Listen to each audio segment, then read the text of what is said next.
Assalamualaikum warahmatullahi wabarakatuh. Innal hamdalillah nahmaduhu wa nasta'inuhu wa nastaghfiruhu wa nastahdihi wa na'udzu billahi min shururi anfusina wa sayyiati a'malina. May yahdihillahu fala mudilla lahu wa may yudlilhu falan tajida lahu waliyyan mursyida. Asyhadu an la ilaha illallah wa asyhadu anna Muhammadan 'abduhu wa rasuluhu la nabiyya wa la rasula ba'dah. Rabbi shrah li sadri wa yassir li amri wahlul 'uqdatam min lisani yafqahu qawli. Allahumma la sahla illa ma ja'altahu sahla wa anta taj'alul hazna idza syi'ta sahla. Allahumma yassir kulli 'asir wal tuf bina fi taysiri kulli 'asir fa inna taysira kulli 'asirin 'alaika yasir fa anta maulana fa ni'mal maula wa ni'man nasir. Baik, Bapak-bapak yang dirahmati oleh Allah Subhanahu wa taala, alhamdulillah saya mendapatkan amanah tadi itu untuk membahas tentang fikih puasa. Dan kebetulan Ustadz Salim mengamanahi saya untuk mendetilkan permasalahan ini gitu. Jadi bukan sekedar pertanyaannya apa atau temanya apa, hukumnya apa, enggak. Tapi tentang bagaimana pendapat para ulama tentang satu permasalahan tersebut beserta dalil-dalilnya, letak kesepahamannya di mana, letak perbedaannya di mana, dan bagaimana cara menyelesaikannya. Nah, ini akan menjadi satu pembahasan yang sangat detail sebetulnya. Dan sebetulnya saya pribadi itu lebih prefer kalau misalkan membahas fikih itu ada papan tulis. Sebetulnya seperti itu, tapi ala kulli hal ya, dengan segala keterbatasan yang kita miliki, kita mencoba untuk menarasikan dengan sebaik mungkin berkenaan dengan beberapa permasalahan tentang puasa. Jadi tentu kita tidak akan belajar dari awal sampai akhir, karena variabel atau turunan-turunan yang terdapat di dalam puasa itu akan sangat banyak sekali. Perdebatan yang terkandung di dalam puasa itu akan sangat banyak sekali. Kalau kita berbicara misalkan tentang niat, misalkan ya, niat untuk melaksanakan puasa, maka niat itu bukan sekedar satu bahasan saja. Nanti di situ ada pembahasan apakah niat itu boleh diucapkan atau tidak. Apakah niat puasa Ramadan itu dimulai malam hari atau pada saat di pagi hari boleh untuk niat puasa Ramadan. Atau apa perbedaan niat puasa Ramadan dengan niat puasa sunnah atau dengan puasa-puasa yang lainnya. Semuanya itu dibahas seluruhnya oleh para ulama dengan begitu detail, sehingga kalau kita mencoba untuk mendetilkan permasalahan-permasalahan ini, tentu saya tidak bisa menjanjikan semua permasalahan bisa terjawab. Ya, untuk itu kita akan mencoba memilih beberapa tema-tema yang kiranya menjadi populer dan bisa dijadikan sebagai pedoman bagi diri kita ketika hendak kita melaksanakan puasa Ramadan. Izin saya untuk menyampaikan atau izin saya untuk memakai satu kitab yang bernama Kitab Bidayatul Mujtahid wa Nihayatul Muqtasid karangannya Ibnu Rushd. Ini kitab kami di kampus itu dipelajari. Jadi ini kitab kita pelajari selama 4 tahun. Baru habis ini kitab. Ya. Jadi ini kitab di kampus saya pelajari selama 4 tahun. Ya, selama 4 tahun. Dan dari permasalahan awal sampai permasalahan yang akhir, meskipun ada beberapa hal-hal yang tidak disebutkan oleh atau yang tidak dijelaskan oleh guru-guru kami, karena melihat ada beberapa permasalahan itu yang kurang begitu relate dengan kehidupan kita sekarang ini. Misalkan contoh permasalahan perbudakan. Apakah permasalahan perbudakan itu tepat untuk dibahas di hari ini, di mana di Indonesia perbudakan itu tidak ada, ya. Nah, untuk itulah makanya kenapa beberapa hal-hal yang mungkin tidak dibahas di era sekarang atau yang mungkin tidak ada di era sekarang, maka itu ditinggalkan. Nah, sekarang kita akan coba masuk ke dalam satu permulaan di dalam berpuasa, yaitu berkenaan dengan rukun puasa. Ya. Rukun puasa itu secara umum para ulama menyebutkan ada 2. Yang pertama itu adalah niat, dan yang kedua itu adalah imsak. Ya. Yang pertama itu adalah niat, yang kedua itu adalah imsak. Apa maksud daripada imsak? Maksud daripada imsak adalah menahan. Ya, menahan. Masya Allah, ini alhamdulillah kalau udah kayak gini. Baik, Bapak sekalian, karena ini saya diamanahi untuk merincikan sesuatu, jadi akan saya coba bahas secara rinci. Kita berbicara tentang rukun puasa. Rukun puasa. Rukun itu memiliki satu definisi, ya, memiliki satu definisi, dan ada definisi lain yang disebut sebagai syarat. Terkadang orang sulit untuk membedakan apa bedanya rukun dan syarat. Rukun dan syarat itu memiliki definisi yang berbeda, sekalian. Apa itu rukun dan apa itu syarat? Rukun itu adalah satu amalan yang terdapat di dalam amalan lain, yang amalan tersebut itu menentukan sah atau tidaknya amalan tersebut. Contoh misalkan, ada satu amalan yang masuk ke dalam, ini ibaratnya ini amalan, ini amal ya, atau amal, satu ibadah misalkan, atau ini ibadah saya tulis. Oke. Nah, ada satu hal atau satu amalan, satu ibadah yang masuk di dalam atau yang terkandung di dalam ibadah yang kita bahas ini. Ya, gitu. Tapi ya, namun ada amalan yang terletak di luar ibadah tadi. Tapi keduanya itu menentukan sah atau tidaknya ibadah ini, gitu. Jadi ada satu amalan yang terdapat di dalam satu ibadah, ada juga amalan yang terletak di luar ibadah ini. Tapi keduanya, antara yang ini sama yang ini, menentukan sah atau tidaknya amalan ini, gitu. Misalkan contoh sholat. Misalkan ya, kita lihat ini, amalan ini misalkan contoh lingkaran ini itu adalah sholat misalkan. Sholat.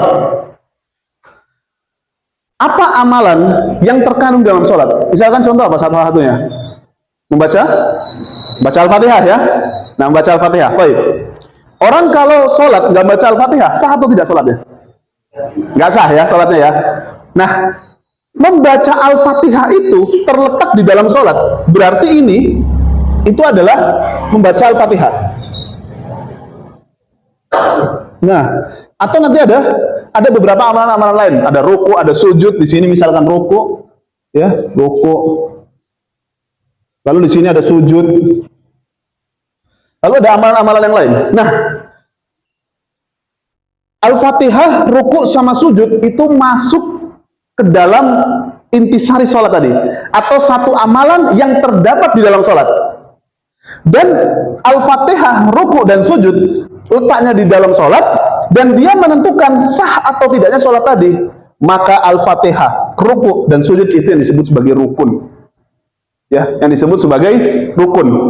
Rukun adalah amalan yang terdapat di dalam amalan lain, yang amalan tersebut, Al-Fatihah, sujud dan ruku, menentukan sah atau tidaknya amalan umum tadi, gitu ya. Jadi amalan ini menentukan sah atau tidaknya sholat. Maka Al-Fatihah, ruku dan sujud disebut sebagai rukun. Paham sampai sini? Paham ya? Nah, sekarang ada amalan yang terletak di luar sholat, tapi menentukan sah atau tidaknya sholat tadi. Contohnya apa misalkan? Contohnya itu adalah wudhu atau bersuci, gitu ya. Atau kita ambil bagian daripada bersuci itu adalah wudhu. Orang yang dalam keadaan hadas, apa bedanya hadas dengan najis? Ada yang bisa membedakan, Bapak sekalian? Beda antara hadas dengan najis. Najis itu bendanya. Misalkan contoh kita lihat di situ ada kotoran ya, ada kotoran. Nah, kotoran itu adalah benda najis. Hadas adalah keadaan seseorang. Misalkan dia sudah berwudu, lalu setelah itu dia buang angin atau buang air. Nah, keadaan dia sedang dalam keadaan berhadas di situ. Jadi hadas itu adalah sebuah keadaan. Najis itu adalah bendanya, gitu ya. Nah, orang dalam keadaan berhadas, artinya nggak suci lah, gitu. Lalu dia mau melaksanakan sholat. Kira-kira dia dalam keadaan berhadas, lalu melaksanakan sholat, itu sah atau tidak sholatnya? Nggak sah ya, sholatnya ya. Maka apa hal yang harus dilakukan oleh orang tadi agar dia diperbolehkan untuk melaksanakan sholat? Kita tahu ternyata salah satu syarat untuk sholat itu adalah berwudu.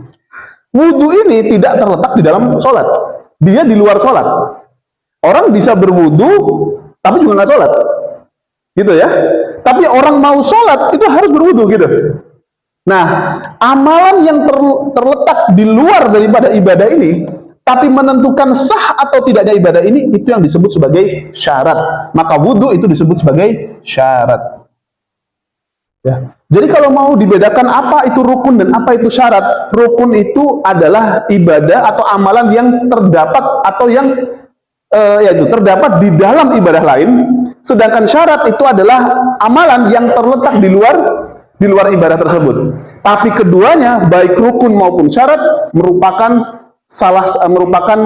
bagian dari yang menentukan sah atau tidaknya ibadah tersebut. Paham sampai sini Bapak-Bapak sekalian? Nah, sekarang kita berbicara tentang rukun puasa. Rukun puasa, menurut para ulama, rukun puasa itu meskipun ada perbedaan ya, apakah niat itu masuk dalam kategori rukun atau masuk dalam kategori syarat?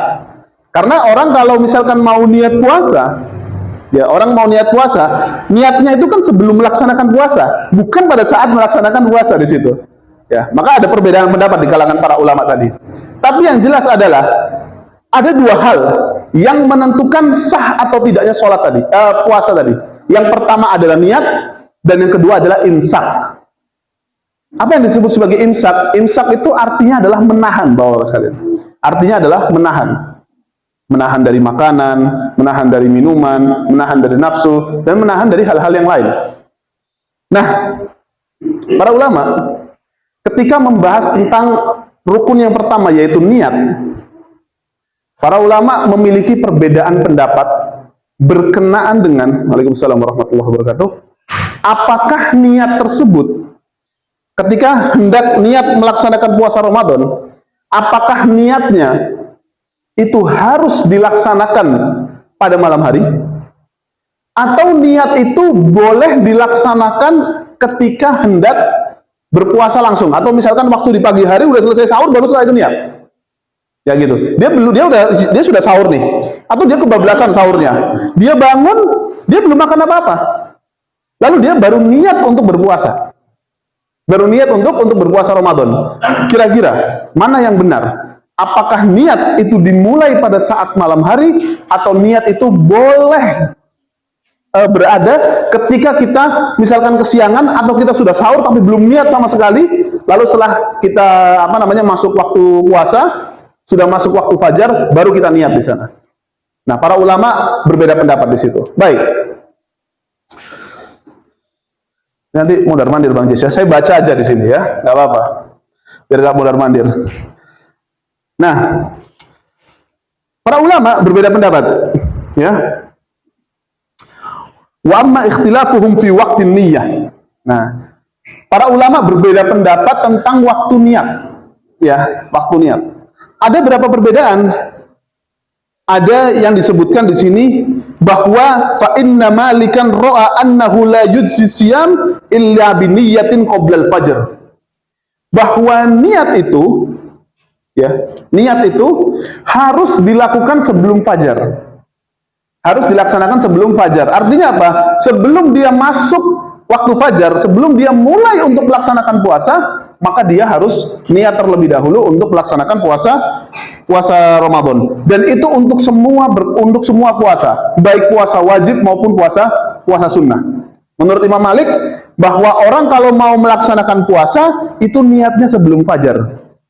Jadi sebelum masuk waktu subuh, dia sudah harus niat terlebih dahulu. Dan itu tidak peduli apakah dia puasa wajib atau puasa sunnah. Ya. Baik, itu adalah pendapat pertama. Pendapat kedua, itu dari madhab Syafi'i.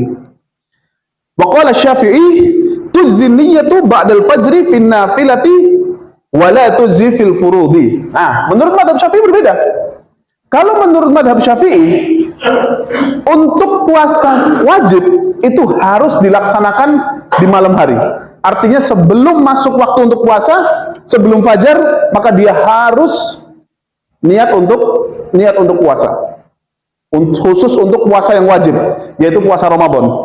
Tapi kalau puasa yang sunnah, ya puasa yang sunnah, misalkan contoh puasa Senin Kamis, misalkan. Puasa Senin Kamis itu tidak harus niatnya tadi itu dilaksanakan di malam hari. Misalkan contoh kayak gini. Misalkan di malam Senin misalkan, saya nggak niat untuk puasa. Saya bikin hari Senin itu biasa saja, udah. Untuk makan sarapan, ya siangnya saya makan gitu, sorenya saya ngemil, ya. Tapi ternyata saya bangunnya kesiangan. Saya bangun kesiangan. Waktu subuh itu adalah misalkan jam 4:30, saya bangun jam 8. Atau misalkan saya bangun jam 10 gitu, kebablasan. Atau kita melaksanakan sholat subuh, belum sempat makan apa-apa, lalu setelah itu saya ketiduran, tidur setelah subuh, belum sempat makan apa-apa, bangunnya jam 12. Ya, bangunnya jam 12 atau bangunnya sebelum jam 12, jam 10. Karena saya belum makan apa-apa, saya bilang bahwa oh ya udahlah kalau kayak gitu saya puasa aja deh gitu. Mumpung masih belum makan di situ. Nah, pertanyaannya adalah apakah puasa sunnah itu boleh seperti itu? Makanya Imam Syafi'i membedakan. Madzhab Syafi'i membedakan kalau puasa wajib itu wajib di malam hari niatnya. Tapi kalau puasa sunnah itu boleh ketika dilaksanakan di pagi harinya selama belum makan di situ. Nah, lalu berbeda dengan Imam Abu Hanifah. Berbeda dengan Imam Abu Hanifah. Al-Imam Abu Hanifah tadi madzhab Malik menyebutkan dalam madzhab Maliki bahwa niat puasa itu harus dilaksanakan sebelum fajar, mau puasa apapun, puasa wajib maupun puasa sunnah. Madzhab Syafi'i menyebutkan untuk puasa wajib harus dilaksanakan di malam hari, puasa sunnah boleh dilaksanakan setelah fajar selama dia belum makan. Tapi madzhab Abu Hanifah atau madzhab Hanafi menyebutkan tudziniyatu ba'dal fajri fi siyami al-muta'alliqi wujubahu biwaktin muayyanin. Nah, jadi kalau untuk puasa ya, untuk puasa yang memiliki waktu untuk yang wajib ya, puasa yang wajib, maka menurut Imam Abu Hanifah itu diperbolehkan niat setelah fajar. Jadi ibaratnya gini, kalau toh misalkan sahurnya kesiangan misalkan, atau misalkan dia tidak sempat sahur, malamnya dia belum niat sama sekali untuk melaksanakan puasa, maka kalau dia sudah kebablasan, maksudnya sudah masuk waktu subuh, lalu dia niat untuk melaksanakan puasa, meskipun puasa Ramadan, maka tidak ada masalah di situ niatnya. Itu menurut Imam Abu Hanifah. Jadi berbeda. Imam Malik mengatakan niatnya harus di malam hari, puasa wajib maupun puasa sunnah. Imam Syafi'i merincikan, kalau puasa wajib harus malam hari, kalau puasa sunnah itu boleh ketika di pagi hari selama dia belum makan. Tapi madzhab Abu Hanifah diperbolehkan niat bahkan setelah masuk fajar di situ. Nah, ada 3 pendapat khusus masalah niat. Ini bayangkan ini Bapak sekalian, ini baru niat aja udah ada 3 pendapat di situ ya. Kalau misalkan saya bahas semuanya mungkin akan panjang sekali. Nah, tapi Bapak sekalian, bahwa setiap perbedaan pendapat di kalangan para ulama itu semuanya memiliki dalil. Jadi tidak ada perbedaan yang tanpa dalil itu tidak mungkin. Jadi tidak mungkin. Ada perbedaan yang nggak pakai dalil itu tidak mungkin. Para ulama memiliki dalil, memiliki referensi untuk bisa menghasilkan hukum seperti itu. Abu Hanifah memiliki referensi, Imam Malik memiliki referensi, Imam Syafi'i memiliki referensi. Baik, sekarang pertanyaannya adalah apa sebab mengapa perbedaan pendapat ini terjadi? Kenapa sampai ada 3 pendapat ini?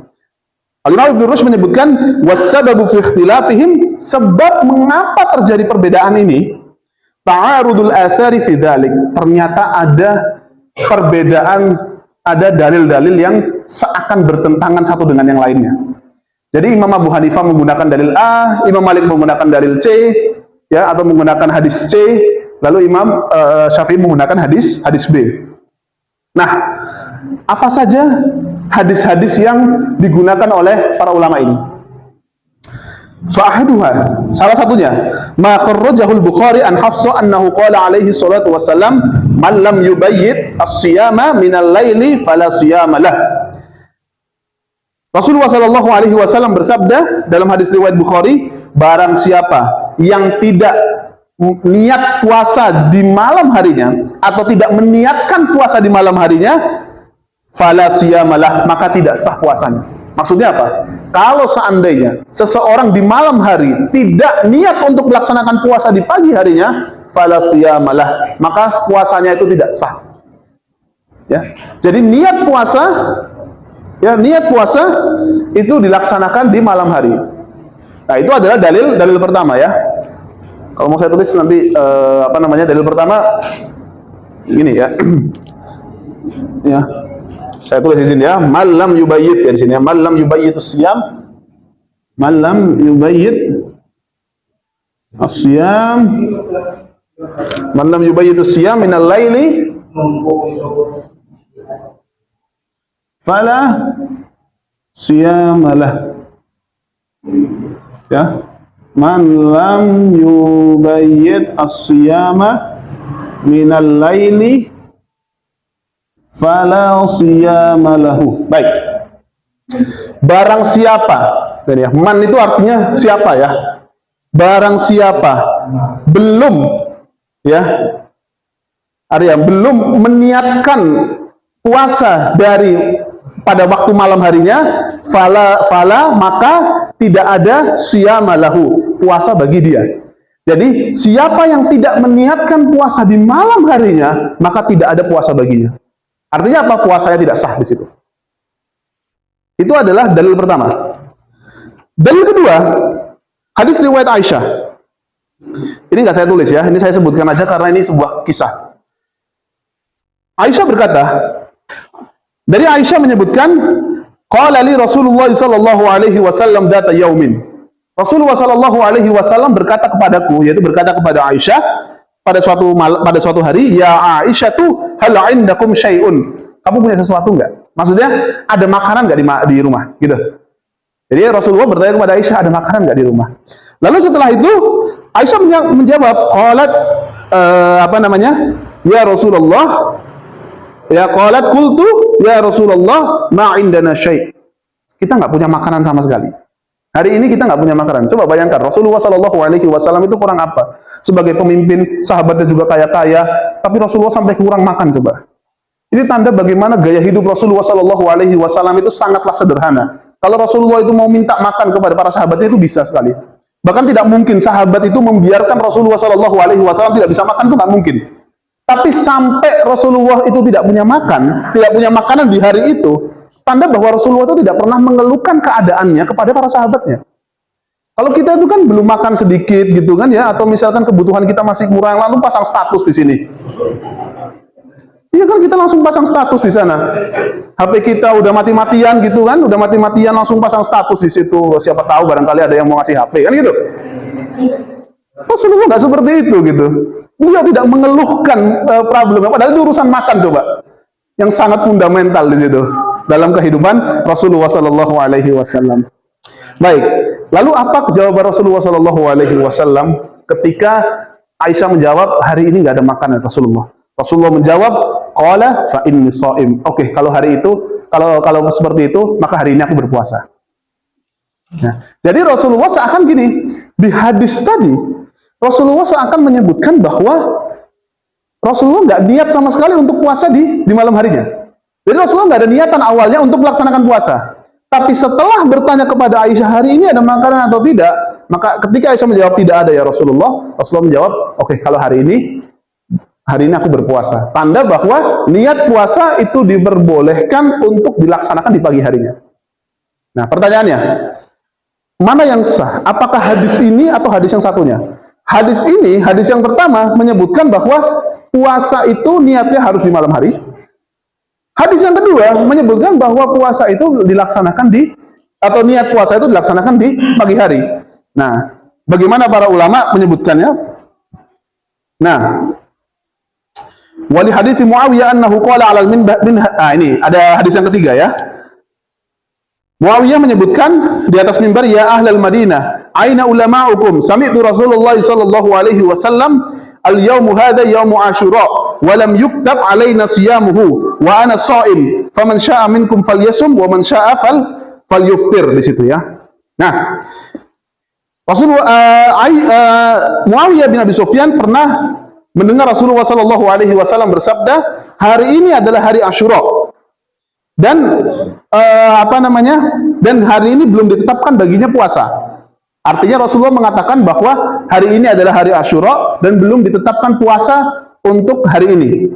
Maka Rasulullah mengatakan, wa ana shaim, dan pada hari ini aku berpuasa. Faman syaa'a minkum falyasum wa man syaa'a falyuftir. Kalau kamu ingin berpuasa, puasalah. Tapi kalau kalian tidak ingin berpuasa, maka tidak perlu berpuasa di situ. Nah, kurang lebih hadisnya sama ya, berkaitan dengan hadis yang kedua. Jadi niat puasa itu boleh dilaksanakan di siang hari gitu, bukan di malam hari. Nah, Lalu, bagaimana bisa menggabungkan di antara dalil-dalil yang seakan bertentangan? Hadis pertama menyebutkan bahwa niat puasa di malam hari. Hadis kedua dan ketiga itu memberikan celah atau memperbolehkan kita untuk melaksanakan niat itu di pagi harinya, nggak di malam harinya. Nah, bagaimana Ibnu Lurus menjawab? Faman dhahaba madhhab at-tarjih akhadha bi hadithi Hafsah. Nah, wa man dhahaba madhhab al-jama' farraqa bainan nafli wal fardi. Nah, jadi gini, dalam metodologi penentuan hukum, ya. Ini karena saya diminta untuk merincikan, jadi mohon maaf ya kalau misalkan agak membingungkan, tapi nggak apa-apa ya. Ini pelajaran agar kita makin terbuka dan bisa mengetahui bahwa ternyata ulama berbeda pendapat itu memiliki dalil dan memiliki metodologi untuk menentukan kira-kira pendapat yang benar seperti apa. Jadi bapak-bapak sekalian, secara umum, tidak secara rinci ya, tidak secara rinci, ada dua metodologi yang digunakan oleh para ulama untuk menyelesaikan dua dalil yang seakan bertentangan di situ. Ada dua metodologi secara umum, meskipun ada empat ya, tapi saya sebutkan dua saja ya, karena yang empat ini kalau saya sebutkan 3 dan 4 ini agak sedikit membingungkan. Saya sebutkan dua saja yang paling sering terjadi.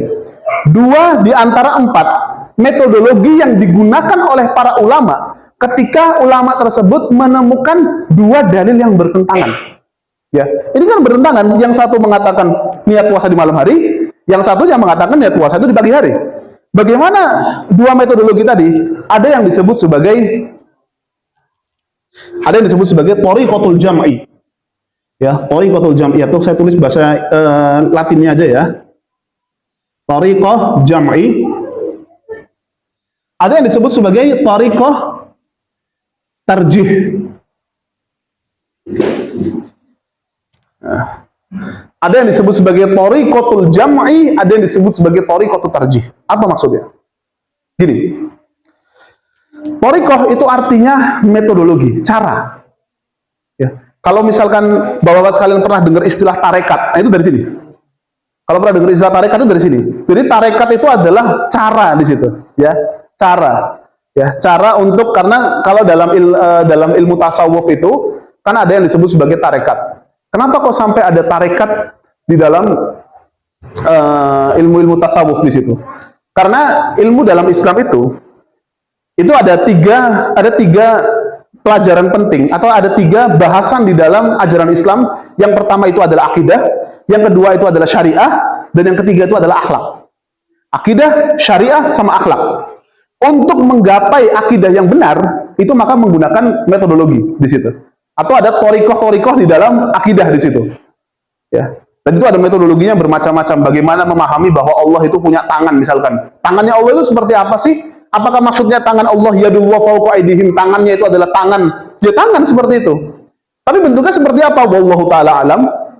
Atau tangan tersebut maksudnya itu adalah kekuasaan. Nah, cara memahami ini ya, itu termasuk dalam bagian ilmu akidah di situ. Dan ada metodologinya yang disebut sebagai ilmu usuluddin. Ya, ilmu usuluddin, atau sebagian ulama lain menyebutkan disebut sebagai ilmu kalam. Ada yang disebut ilmu syariah. Yang tadi akidah, yang kedua syariah. Syariah ini ada metodologinya. Metodologi dalam memahami syariah maksudnya apa? Maksudnya itu adalah syariah itu adalah ilmu-ilmu hukum, ilmu fikih. Ya, ilmu fikih itu adalah ilmu syariah. Metodologi dalam memahami fikih itu yang disebut sebagai usulul fikih. Makanya lahirlah madhab, ya, lahirlah pendapat-pendapat para ulama di situ. Ya, karena pendapat ulama itu berdasarkan satu metodologi yang disebut sebagai usulul fiqh. Kalau akidah disebut sebagai usuluddin, kalau syariah tadi disebut sebagai usulul fiqh.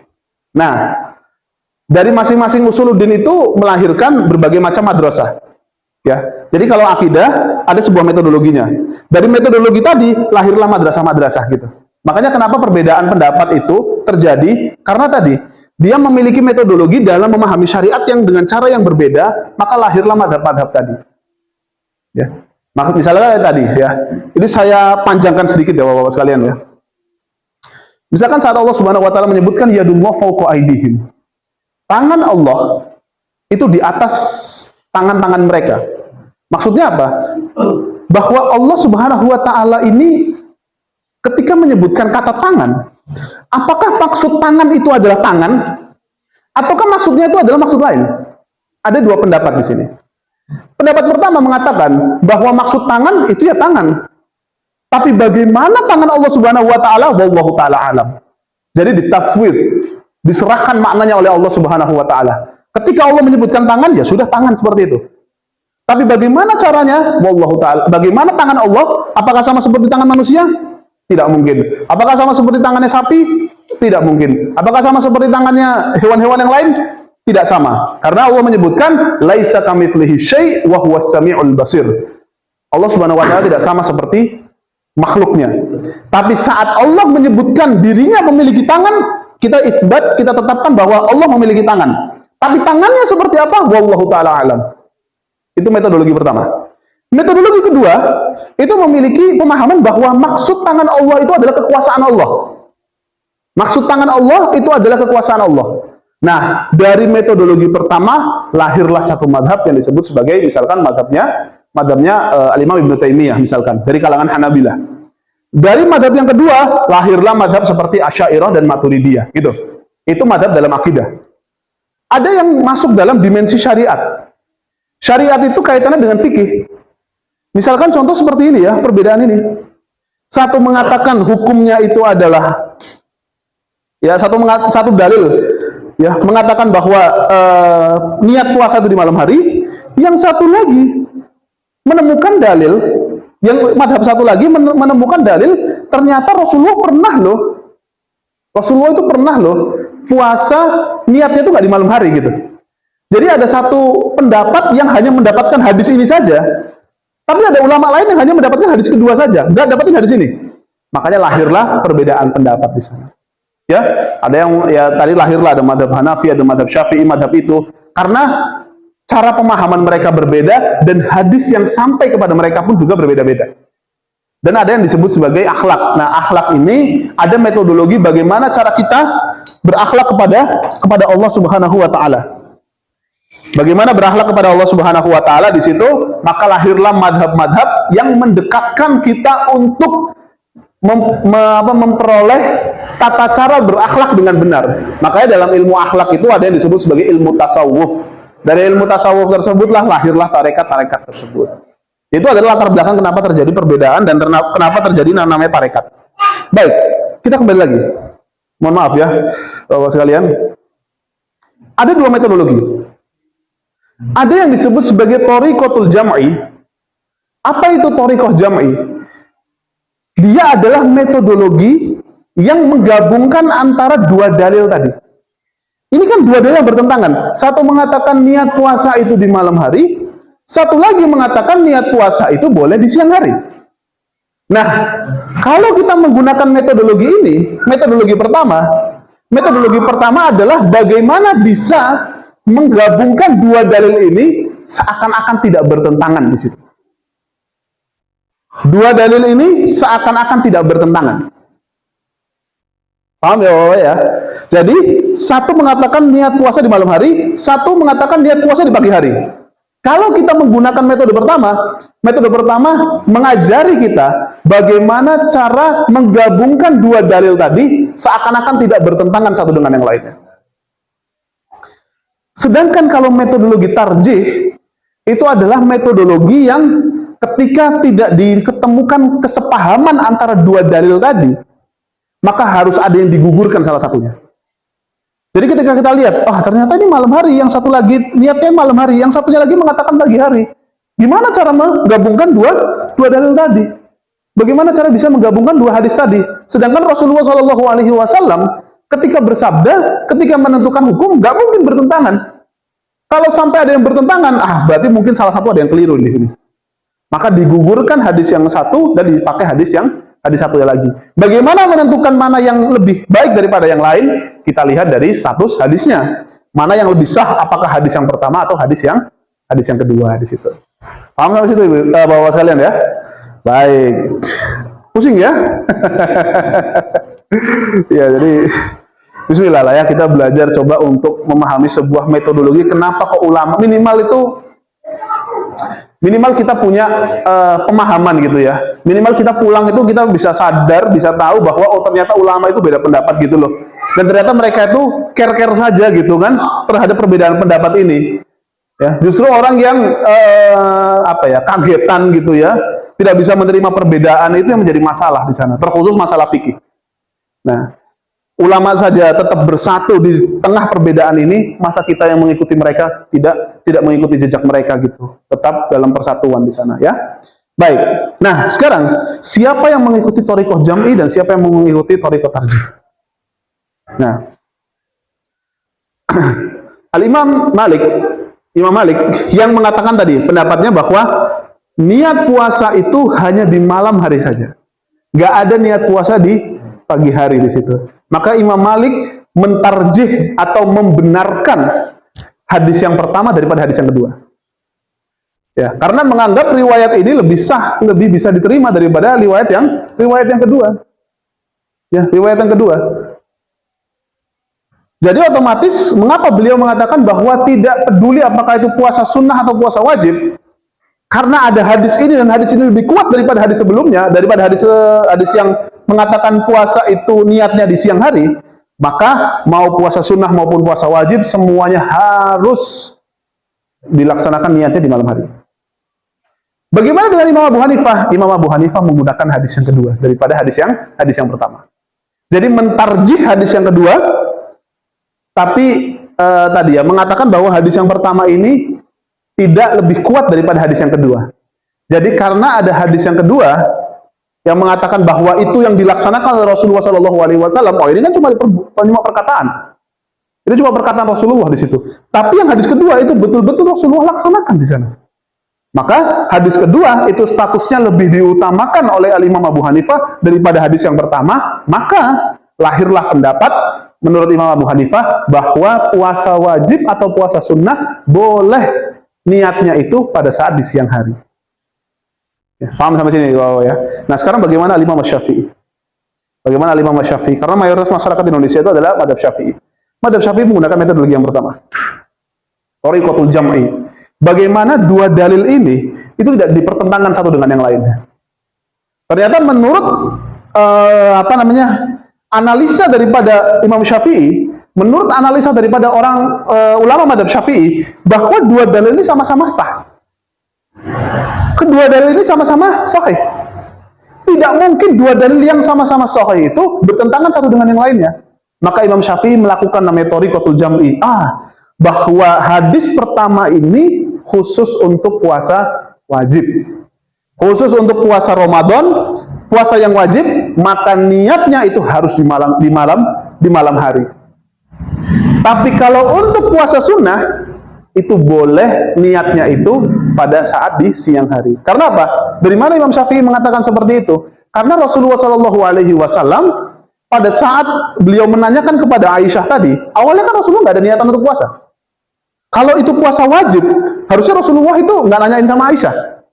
Tapi karena Rasulullah tahu di situ ya, bahwa itu adalah bukan waktu untuk puasa, maka puasa yang dilakukan oleh Rasulullah SAW adalah puasa sunnah. Maka Imam Syafi'i menyebutkan, berarti kalau puasa sunnah itu boleh niatnya itu di pagi hari.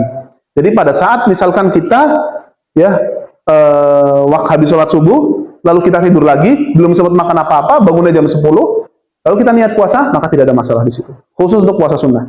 Tapi kalau puasa wajib atau puasa Ramadan tidak boleh. Malam harinya atau sebelum fajar itu harus melaksanakan puasa, harus melaksanakan niat untuk melaksanakan puasa di besok harinya di situ. Dan pendapat ini yang kiranya memang adil di situ ya, Bapak-bapak sekalian ya. Bahwasanya bagaimana Imam Syafi'i dengan sangat cerdas sekali ya menggunakan metodologi yang pertama agar tidak membenturkan antara dua dalil yang seakan bertentangan.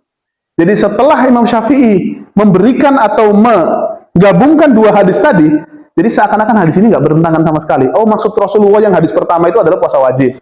Tapi maksud Rasulullah SAW di hadis Aisyah itu adalah puasa sunnah di sana. Ya, jadi kita tahu ya perbedaan pendapat para ulama di situ dan bagaimana, dan akhirnya kita pun juga tahu ternyata sikap kita seperti apa. Untuk itulah kenapa di Indonesia ketika di malam hari itu kan pasti ada setelah melaksanakan sholat raweh itu kan pasti ada niat puasanya ya.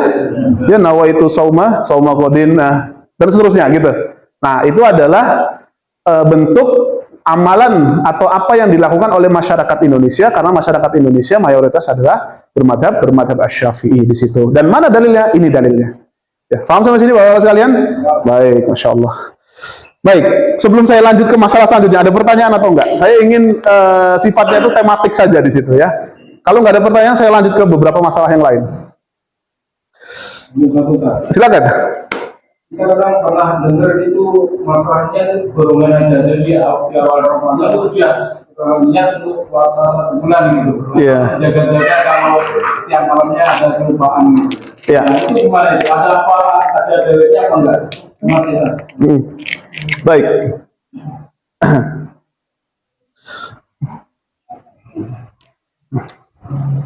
Coba kita perhatikan dalil ini.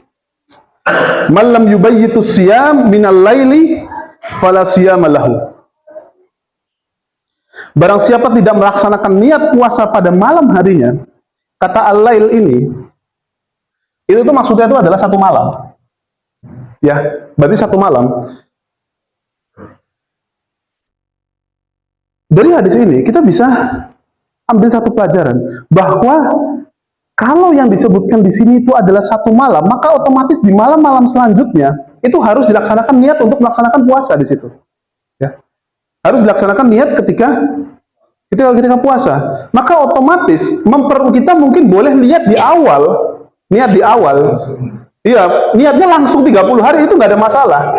Secara asal di situ ya. Tapi tetap dalam praktek itu harus niatnya itu setiap malam. Kenapa? Karena apa yang disebutkan oleh Rasulullah SAW di setiap malamnya itu harus mengucapkan niat di situ. Maka kalau di setiap malamnya tidak melaksanakan niat tadi, maka fala siyamalah. Maka puasanya itu tidak sah di situ.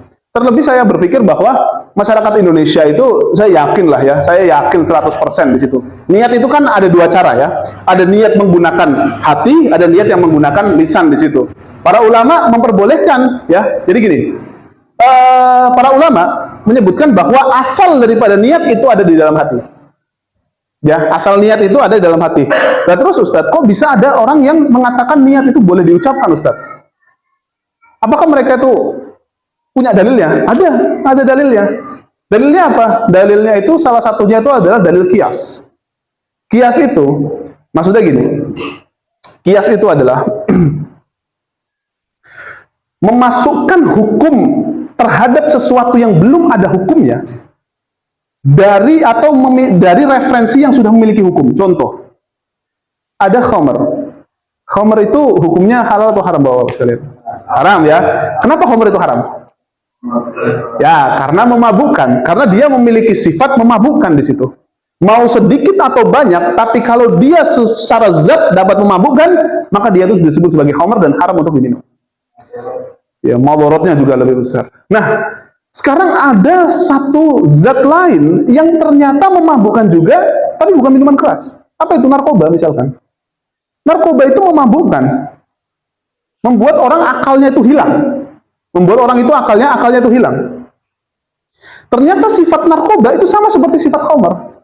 Padahal hadis tentang narkoba itu nggak ada. Rasulullah SAW, Rasulullah SAW an narkoba itu nggak ada. Ya, Rasulullah melarang narkoba itu nggak ada. Yang ada Rasulullah itu melarang khamr. Namun antara sifat narkoba dan sifat khamr itu memiliki satu sifat yang sama. Apa itu? Menghilangkan akal. Nah, maka status narkoba yang belum ada dalilnya, dan ada status khamr yang sudah ada dalil keharamannya, dan ternyata memiliki sifat yang sama antara khamr dengan narkoba, maka status hukum narkoba sama haramnya seperti khamr di situ. Karena apa? Karena ada kesamaan sifat. Nah, penyamaan ini itulah yang disebut sebagai qiyas di sana. Nah, sekarang apakah ada ibadah yang diucapkan niatnya? Ada. Contohnya itu adalah ibadah haji. Apa? Akad nikah, atau misalkan yang lebih spesifik lagi ya, itu adalah haji atau umroh. Pada saat kita hendak ihram ya, hendak ihram. Bedakan antara muhrim dengan mahram ya. Kalau muhrim itu orang yang hendak ihram. Apa maksud ihram? Ihram itu adalah orang yang hendak niat melaksanakan umroh atau haji di situ. Ihram itu di situ ada niat di sana, di situ ada menggunakan pakaian ihram, ya. Nah, ihram itu ketika orang hendak melaksanakan ihram, hendak niat untuk melaksanakan haji atau melaksanakan umroh, maka dia harus mengucapkan talbiyah terlebih dahulu atau niat ihram. Apa itu? Kalau mau umroh bisa mengucapkan labbaika umrotan atau labbaik Allahumma umrotan. Dan itu diucapkan. Begitu pula juga dengan orang ketika haji. Ketika orang haji, maka dia kalau misalkan hajinya itu adalah haji tamattu misalkan ya, hajinya itu haji dan umroh sekaligus, maka mengucapkan labbaika hajjan wa umrotan. Ya gitu ya, atau labbaik Allahumma hajjan wa umrotan. Aku menerima panggilanmu ya Allah untuk melaksanakan haji dan umroh. Dan itu harus diucapkan tidak dalam hati. Nah, dari situ artinya ada memang ibadah-ibadah yang niatnya itu diucapkan di situ. Makanya Bapak-bapak sekalian, kalau toh misalkan ada pendapat yang mengatakan bahwa mengucapkan niat di dalam ibadah itu sebetulnya sah-sah saja sebetulnya ya. Kita nggak perlu berdebat di situ. Kalau toh misalkan ada yang sholat itu nggak pakai niat, ada yang pakai niat, itu sah-sah saja sholatnya ya, tidak ada masalah. Maksudnya tetap dia niat, tapi yang satu mungkin yang diam saja niatnya di dalam hati, karena memang asal daripada niat itu fil qalb, di dalam hati. Tapi kalau misalkan ada yang mau hendak mengucapkan dengan kekhawatiran was-was di situ, kan kita ya seringkali ya menemukan beberapa orang itu yang takbiratul ihramnya 5 kali di sana ya, Allah, kurang tenang di situ ya, karena ada penyakit was-was di sana. Makanya para ulama memberikan solusi bagi orang-orang yang memiliki penyakit was-was tadi, maka dia harus mengucapkan niatnya di situ, agar makin mantep di sana. Karena kan terkadang hati itu kan mudah sekali bergeser gitu ya. Waktu sudah mau mau melaksanakan sholat, kepikiran yang lain, nggak jadi niat untuk melaksanakan sholat karena tercampur dengan hal yang lain. Makanya kenapa para ulama memberikan satu solusi. Kalau ada orang-orang yang sulit melaksanakan niat full karena untuk melaksanakan untuk melaksanakan ibadah, maka diucapkanlah saja di situ. Baik. Nah, maka ada dua metodologi di situ ya. Baik menggunakan niat dalam hati atau menggunakan niat ketika diucapkan, itu sah-sah saja ya. Dan ketika di dalam hadis ini disebutkan bahwa setiap malam harus dilaksanakan. Ya, bahwa siapa yang melaksanakan puasa, yang tidak niat puasa di setiap malamnya, karena kalau misalkan disebut sebagai lail, itu berarti satu malam, kalau sudah ada alif lamnya, itu menunjukkan bahwa malamnya itu spesifik. Malam itu gitu. Ya, malam itu. Karena alif lam di dalam bahasa Arab itu memiliki makna yang bermacam-macam. Ada alif lam yang maknanya itu adalah semua. Contohnya itu adalah alhamdulillah, segala puji, semua pujian. Nah, hamdu itu artinya pujian. Al di sana artinya maksudnya semuanya. Tapi ada alif lam yang artinya itu adalah spesifik. Misalkan contoh, Allah menyebutkan dzalikal kitabu la raiba fi. Itulah Alkitab yang tidak ada keraguan di dalamnya. Orang Arab kalau tidak ada alif lam di situ, dzalika kitab, gak ada alnya, mungkin orang Arab akan bertanya, apa maksud buku itu? Tapi karena ada alnya, maksudnya itu adalah Al-Quran di sana. Tapi karena ada al di situ, maka spesifik bahwa buku yang dimaksud adalah Al-Quran. Maka ketika disebut di malam hari ini ada alif lamnya, berarti setiap malam di malam tertentu dia harus melafadzkan atau dia harus niat untuk melaksanakan puasa di besok harinya. Baik, paham sampai situ ya? Sekalian ya. Baik.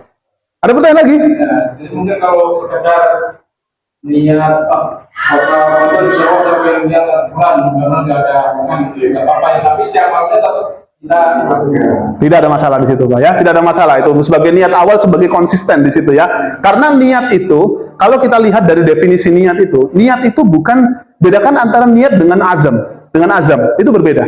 Azam itu dalam bahasa Indonesia itu sama-sama artinya niat sebetulnya. Ya, azam itu adalah berkeinginan untuk melaksanakan sesuatu, tapi jarak antara keinginan dia dengan amalan tadi itu cukup jauh, Pak. Jadi misalkan saya berazam misalkan ingin belajar bahasa Arab tahun depan atau bulan depan di situ. Jarak antara keinginan dia dengan amalan tadi atau dengan belajar tadi itu jauh banget. Itu yang disebut sebagai azam. Itu disebut sebagai azam. Tapi kalau niat itu antara amalan dan antara keinginannya itu sudah sangat dekat di situ. Makanya kalau misalkan orang ya, makanya saya kurang begitu sepakat. Ketika ada orang yang mengatakan, oh saya kan udah niat itu dari rumah untuk melaksanakan sholat di situ, ya. Berarti saya nggak usah niat lagi dong ketika sudah sampai masjid di situ. Nah kan gitu. Karena saya sudah dari rumah udah niat untuk melaksanakan sholat, ya sudah selesai. Itu bukan niat, itu azam. Ya itu adalah azam. Jarak untuk masuk ke rumahnya gitu ya, jarak masuk ke masjid, jarak antara dirinya ke masjid dan jarak waktu antara dirinya ke masjid. Itu disebut sebagai azam. Niat itu adalah ketika seseorang sudah ya menghadap kiblat, sudah hendak melaksanakan sholat di situ, ya sudah siap di situ, barulah keluar perasaan untuk melaksanakan ibadah tadi, itulah yang disebut sebagai niat. Ya. Makanya kalau misalkan bagi pendapat ulama yang mengatakan niat sholat itu boleh diucapkan, usolli fardu dan seterusnya. Itu kan nggak boleh mengatakan usolli fardunya itu di rumahnya. Usolli fardunya itu adalah ketika sudah hendak melaksanakan sholat. Karena definisi daripada niat itu adalah keinginan untuk melaksanakan satu amalan yang antara keinginan dia dengan amalan tersebut itu sudah semakin dekat. Dekat di situ. Ya, jaraknya itu adalah sangatlah dekat. Bahkan kedekatannya itu bisa hampir mepet banget. Ya Ustaz, tapi bagaimana dengan puasa Ustaz? Niat puasa itu kan malam hari, sedangkan puasanya pagi hari. Nah, hukum asal niatnya itu memang mepet. Tapi Rasulullah menyebutkan boleh di malam hari. Jadi ada pengecualian di situ khusus untuk berpuasa di sana. Ya. Tapi kalau misalkan masih jauh banget, nah kalau misalkan jauh banget itu bukan niat namanya, itu namanya azam. Ya, itu namanya azam. Ya, keinginan kuat untuk melaksanakan satu amalan yang cukup jauh di situ. Wallahu ta'ala alam. Ini kalau niatnya habis maghrib apa termasuk azam atau bukan? Apanya? Nah, kalau habis buka dan habis buka terus kita niat untuk puasa besok, agak jauh bukan? Apanya? Ya, karena kan memang itu kan disebut, itu kan setelah berbuka, itu kan sebetulnya sudah masuk dalam kategori malam di situ ya, sudah masuk dalam kategori malam di sana. Dan kategori yang disebutkan Rasulullah SAW sekalipun secara definisi itu adalah azam, secara definisi. Tapi khusus untuk masalah puasa itu disebut sebagai niat. Karena apa? Karena ada dalilnya di situ. Makanya kalau dalam bahasa Arab itu, kalau dalam ilmu syar'i ada definisi secara bahasa, ada definisi secara syar'i. Definisi sholat secara bahasa itu adalah doa. Tapi apakah ketika seseorang melaksanakan sholat maksudnya itu adalah doa? Tidak. Ada definisi secara syar'i di situ. Definisi secara syar'i, sholat itu adalah al-af'alu wal aqwalu al-muftatahatu bitakbir wal mukhtatamatu bitaslim. Setiap ucapan dan perbuatan yang diawali dengan takbiratul ihram dan diakhiri dengan salam, itu yang disebut sebagai sholat di sana. Begitu pula juga dalam niat puasa. Secara definisi bahasa itu sebetulnya azam karena jauh antara jarak puasa dengan niat tadi, keinginan tadi. Tapi karena ada pengecualian dari Rasulullah SAW bahwa maksud malam itu adalah niat di sana, maka definisi kebahasaan tadi tidak bisa digunakan dalam konteks puasa. Lalu bagaimana dengan konteks-konteks yang lainnya? Zakat misalkan, atau misalkan sholat, nah itu sudah masuk dalam kategori hukum asal dari bahasa tadi, bahwa niat itu harus betul-betul berdempetan dengan amalan tadi. Seperti itu, wallahu ta'ala alam. Ada pertanyaan lagi sekalian? Batas paginya malam itu sampai jam. Ya, para ulama itu menyebutkan bahwa yang disebut sebagai malam itu sampai sampai masuk waktu subuh di situ ya. Ketika fajar shodiq itu sudah keluar, maka otomatis dia sudah masuk waktu pagi. Ya sudah masuk waktu fajar di sana ya. Sudah masuk waktu fajar dan waktu malam itu sudah selesai di sana. Makanya ketika disebut sebagai sholatul lail, sholat malam, sholat tahajud di situ, itu batasnya itu sampai waktu subuh di sana. Ya, waktu subuh. Dan kalau misalkan sudah masuk waktu subuh, maka sudah tidak ada sholat malam lagi. Jadi definisi malam itu yang dimulai dari terbenamnya matahari, ya, dia terbenamnya matahari sampai dia itu di pagi atau terbitnya fajar. Wallahu ta'ala alam. Kita lanjutkan. Nah, silakan. Saya ada beberapa kali orang yang bilang terkait niat itu sebenarnya hanya sekedar saya mau ini gitu, saya mau sholat, saya mau apa gitu. Dan niat itu sendiri terikat pada satu kalimat tertentu, atau sekedar sebenarnya kita bebas mengucapkan yang penting kan niat gitu. Betul ya. Karena gini, definisi niat, makanya para ulama itu memberikan, jadi gini, ada hukum asal, ada hukum pengecualian. ada definisi asal, ada definisi pengecualian di situ. Sama seperti definisi sholat, secara asal itu adalah doa. Tapi ternyata ada definisi lain karena apa? Karena didasari dengan dalil-dalil, makanya definisi tadi itu berubah dalam konteks tertentu. Niat secara asal itu adalah di dalam hati. Ya, jadi kalau toh misalkan seseorang hendak melaksanakan sholat, sudah masuk ke shaf pertama, ya sudah dalam shaf pertama, lalu setelah itu dia tuh Allahu Akbar, misalkan sebelum itu dia sudah pasti niat untuk melaksanakan sholat. Nggak mungkin dia tuh niatnya untuk melaksanakan hal-hal yang lain di situ, ngopilah atau apa, nggak mungkin. Karena setelah itu yang dia lakukan itu adalah sholat di situ. Makanya apakah sah sholatnya? Sholat dia sah di situ. Karena innamal a'malu binniyat, ya, setiap amalan itu berdasarkan kepada niatnya. Kalau dia sudah maju untuk masuk di rokaat di shaf pertama, ya, nggak mungkin dia itu niatnya untuk hal lain. Dia pasti niatnya untuk melaksanakan sholat di sana. Sah atau tidak sholatnya? Tetap sah di situ. Karena apa? Hukum asal daripada niat itu ada di dalam hati. Namun, ya, dan niatnya itu kan bebas di situ, nggak harus diucapkan. Karena niat itu adalah persoalan bagaimana menggerakkan hati. Tujuan menggerakkan hati untuk melaksanakan ibadah yang akan dilakukan di beberapa detik selanjutnya, gitu. Nah, lalu bagaimana dengan tadi ya beberapa lafaz-lafaz niat yang disebutkan oleh beberapa ulama dan lafaz-lafaz niat yang diajarkan atau yang bahkan kita ketahui di masyarakat kita di situ. Itu adalah edukasi para ulama, Bapak-bapak sekalian. Itu adalah edukasi para ulama kepada masyarakat yang memang belum memiliki pemahaman utuh berkenaan dengan berkenaan dengan bahasa Arab tentunya. Makanya para ulama itu memberikan solusi bagi beberapa orang yang misal tadi punya penyakit was-was, ya, yang dia itu niatnya itu hilang, kadang-kadang hadir lagi. Kadang-kadang hilang lagi, kadang-kadang hadir lagi di situ. Dia mengalami yang namanya keraguan yang luar biasa. Ya, mengalami keraguan yang sangat luar biasa. Dan saya punya sahabat yang seperti itu. Dia tuh orangnya raguan banget. Labilnya luar biasa di situ. Penyakit memang dalam hati dia. Dia tuh nggak bisa tetap dalam satu keadaan di situ. Karena otaknya itu sudah berkeliaran entah kemana-mana di sana. Ya, itu. Jadi saya punya sahabat memang seperti itu. Jadi kalau orangnya seperti ini kan repot banget. Dia kalau mau melaksanakan sholat, tiba-tiba kepikiran sama yang lain gitu kan. Ya, hendak niat untuk melaksanakan sholat di situ, tapi tiba-tiba dia labil untuk memikirkan hal yang lain di situ. Jadi niatnya itu tidak pepek di situ. Nah, makanya kenapa para ulama memberikan solusi khusus bagi orang-orang yang seperti ini. Yaitu dengan apa? Niatnya itu diucapkan.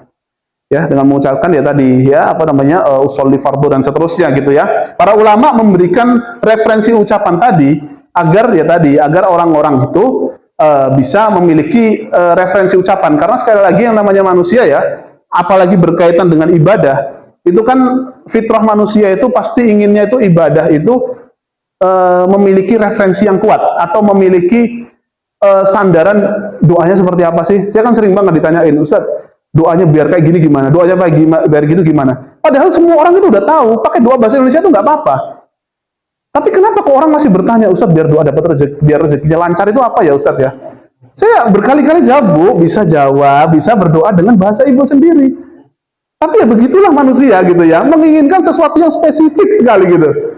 Makanya keinginan manusia yang sifatnya spesifik tadi diakomodir oleh para ulama.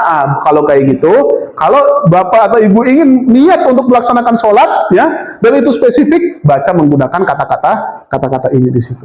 Makanya kalau kita baca referensi tentang beberapa ulama yang sekalipun itu berbeda pendapat ya, memberikan referensi tentang bacaan-bacaan untuk niat sholat, itu macam-macam. Ada yang cuma menyebutkan usolli fardhu, misalkan ya, sholat subuh usolli fardhu subhi, udah selesai Allahu Akbar. Gak ada disebutkan rakaataini mustaqbilal kiblati adaan ma'muman lillahi ta'ala. Gak pakai seperti itu. Ada yang mengatakan usolli fardhu subhi, selesai Allahu Akbar. Ada yang merincikan, ada yang ditambah lagi dengan macam-macam di situ. Ya, makanya ini sebetulnya bukanlah suatu ketetapan yang sifatnya sangatlah valid, ya, bukan valid dalam arti kita menolaknya, tidak. Ini adalah sebuah edukasi solusi dari para ulama bagi beberapa orang itu yang memang butuh kepastian hukum di dalam Islam di sana, ya. Tapi sekali lagi itu adalah hukum pengecualian di sana. Kalau toh mau dilaksanakan nggak ada masalah, ulama juga mentolerir hal itu. Tapi kalau misalkan hanya sekedar niat sudah mau di soft pertama, ya, tidak mungkin niatnya untuk melaksanakan yang lain, cukup Allahu Akbar.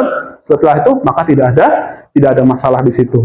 Ya, kalau saya pribadi biasanya saya lebih hati-hati biasanya. Kalau saya lebih hati-hati, maka otomatis kalau saya biasanya udah langsung gitu saja.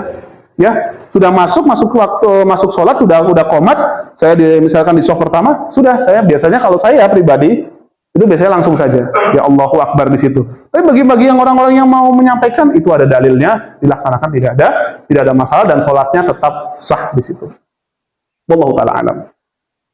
Baik, kita baru niat ini ya. Ini udah udah panjang banget ya, Masya Allah. Jadi repotnya kalau yang was-was itu Ustaz dan sebagai imam pernah ngalamin. Oh gitu ya.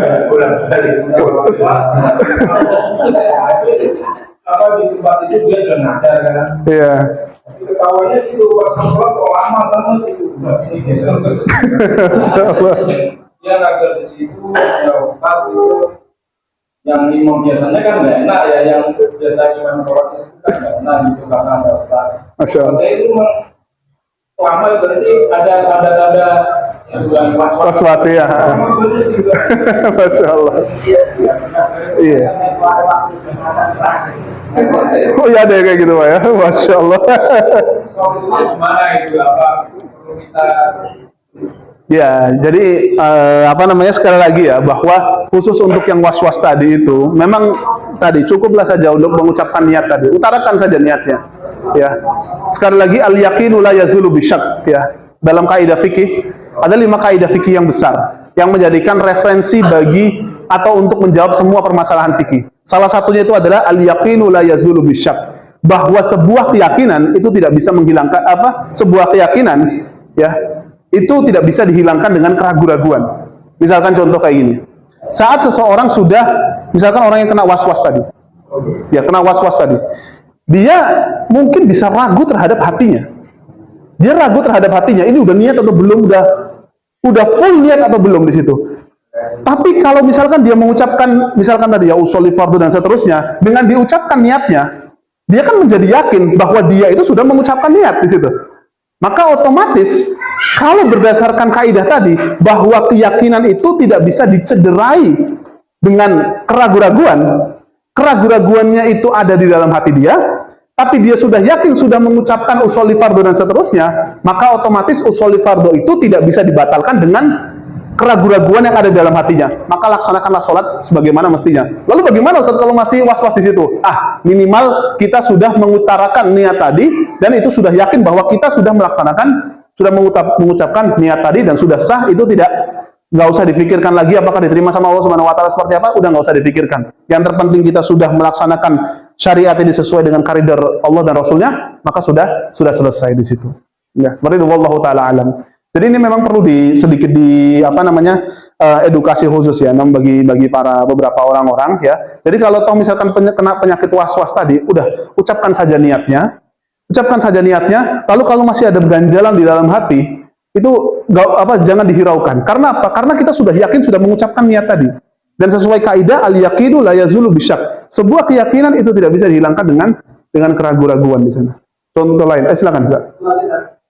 Bagaimana caranya agar sholat kita tumakninah setelah kita takbiratul ihram, Allahu akbar, misalkan. Iya, Lalu bagaimana agar sholat kita itu bisa tumakninah, fokus gitu.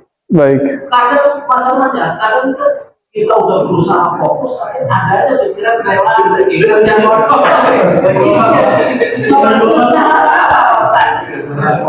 Baik. Sholatnya sangat ngomongnya mau dimatiin. Baik, Masya Allah, tabarakallah. Iya. Makanya itu tumakninah itu bukan termasuk rukun daripada sholat. Kalau misalkan tumakninah itu rukun daripada sholat kita batal semua, Pak. Gitu kan ya. Ya kan rukun yang tadi itu kan. Makanya tumakninah itu beberapa ulama menyebutkan bahwa itu hukumnya sunnah muakkadah. Kalau misalkan yang rukun itu cuma gerakannya saja, tapi menghadirkan hati hingga kita tumakninah banget itu bukan termasuk rukun. Ya kalau misalkan rukun, wah itu susah banget kita, Pak. Karena pasti batal sholat kita di situ. Ya susah banget tumakninah. Iya, di situ ya. Makanya kenapa beberapa solusi dari para ulama kita agar agar sholat kita itu bisa khusyuk.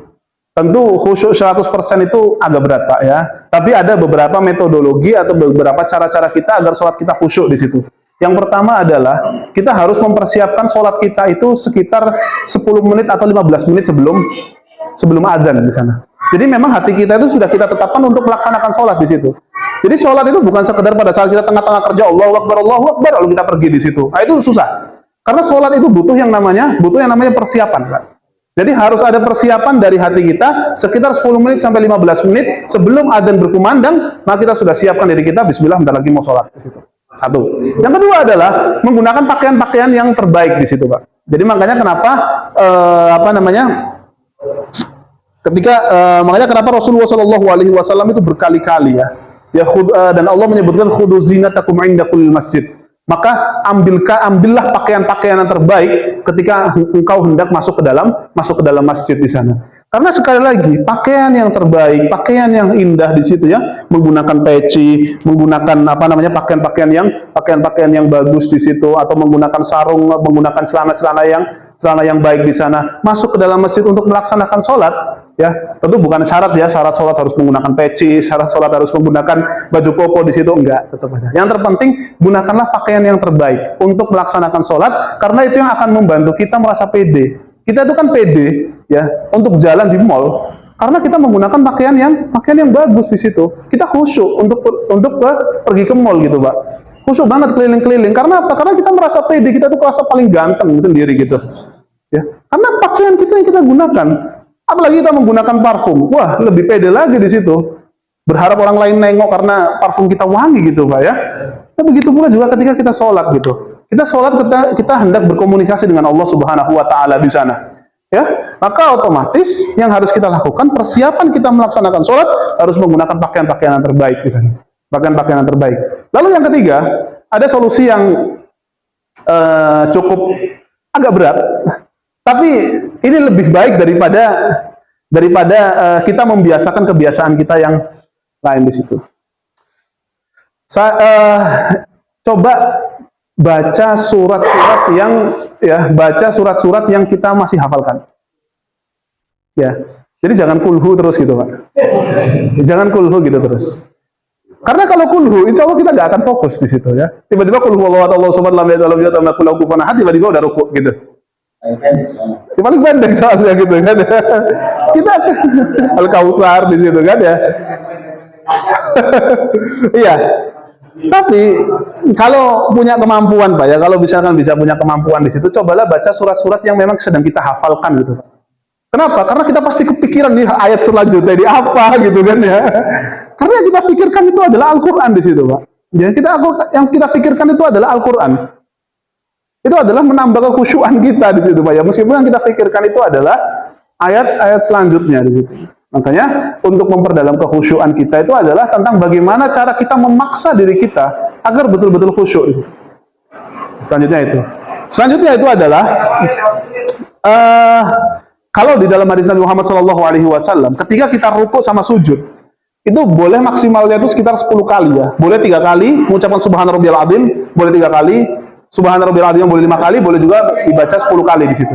Nah, kalau bisa kita itu mengucapkannya itu jangan monoton 3 terus seperti itu.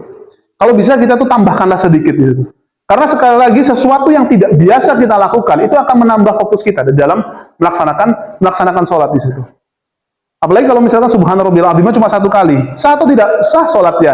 Tapi ya tadi ya, tiba-tiba nanti dia akan kalau bahasa Jawa itu kesusu lah ya, tergesa-gesa untuk ya berdiri lagi untuk dari rukuk. Jadi kalau bisa bacaan sholatnya itu divariasikan atau bahkan kalau bisa lebih lama itu akan lebih baik. Ya, selanjutnya. Dan selanjutnya adalah perhatikan setiap gerakan sholat. Nikmati setiap gerakan sholat. Ya. Jadi pada saat kalau Rasulullah SAW sholat itu, terutama rukuk, Rasulullah itu sampai merincikan rukuk itu seperti apa. Bahwa punggungnya Rasulullah itu lurus banget ya. Jadi mulai dari sini ya, mohon maaf ya, dari mulai sini sampai sini atau bahkan sampai sini itu lurus. Ya, itu sampai lurus. Rasulullah mengajarkan kita kalau misalkan rukuk, kalau bisa itu diusahakan untuk lurus di sana, untuk rata. Makanya kenapa pada saat rukuk itu kita harus bisa memperhatikan, kita berpikir bagaimana rukuk kita itu bisa lurus di situ. Ya, kita perhatikan tangan yang disebutkan Rasulullah, tangannya harus memegang lutut di sini ya, tidak boleh sampai segini misalkan. Ada yang kayak gitu saya lihat, atau cuma kayak gini aja misalkan. Enggak. Ya kecuali kalau misalkan sudah punya udzur ya, itu perbedaan di situ ya. Tapi kalau misalkan masih bisa, laksanakan semaksimal mungkin untuk bisa di setiap gerakannya itu dinikmati. Ya. Ya. Pada saat sujud juga seperti itu. Kita perhatikan sujudnya Rasulullah itu, mohon maaf ya. Misalkan seperti ini ya, misalkan seperti ini. Yang ini tuh harus lurus gitu, Pak ya. Jadi nggak boleh terlalu gini atau lagi terlalu berlebihan. Biasanya kan ada orang yang sujudnya itu sampai gelosor gitu, Pak ya. Mohon maaf. Gitu kan. Saking tinggi panjangnya sekali gitu. Ya, atau misalkan sujudnya itu udah kayak kodok gini kan. Nah, kayak gitu. Ya terlalu nggak nyaman gitu ya. Nah, yang seperti itu justru malah akan memberatkan seseorang untuk melaksanakan sholat ya, dan menjadikan dia itu tidak khusyuk.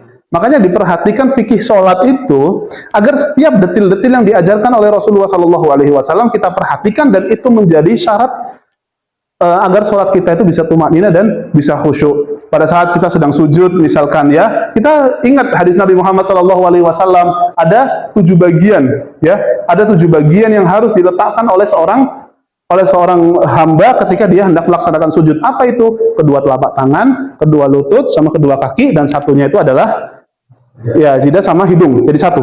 Ini jadi satu, Pak. Ya, jadi satu. Maka otomatis pada saat sujud itu, ya, pada saat sujud itu nggak boleh seperti ini. Nah, bisa kan ada kayak gini ya. Nah, itu nggak boleh. Ya, makanya Rasulullah mengatakan bahwa jangan engkau sujud seperti duduknya anjing di situ. Duduknya anjing itu kan tangannya kan lurus seperti ini. Nah, enggak.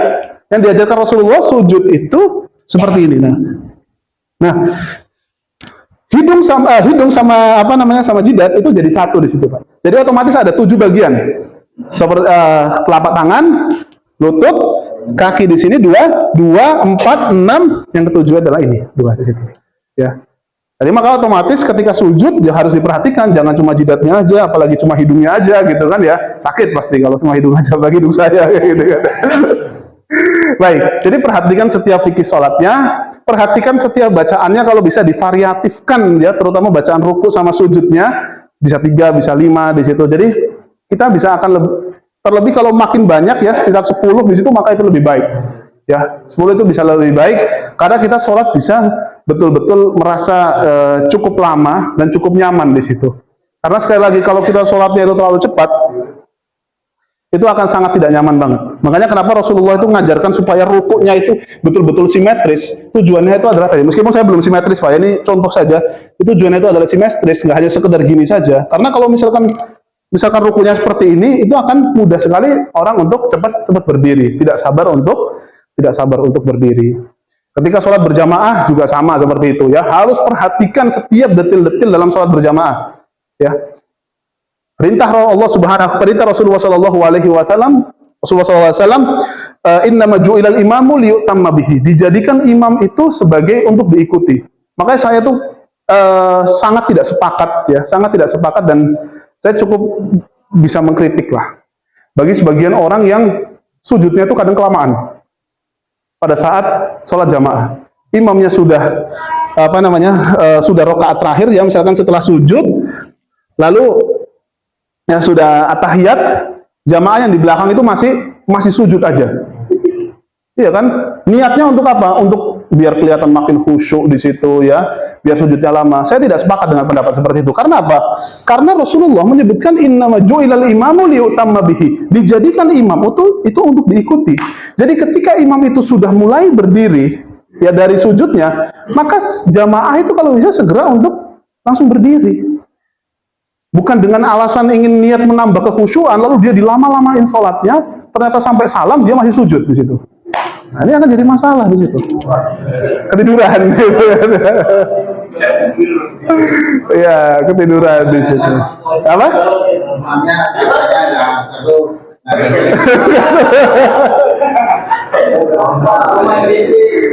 Ya memang bermacam-macam lah ya. Ya kalau misalkan sebab-sebab karena udur-udur tadi itu maka tidak ada masalah. Tapi kalau misalkan kita sudah tahu di situ ya, sudah tahu, sudah yakin bacaannya dan sudah yakin imam melaksanakan gerakan apa, sudah laksanakan di situ.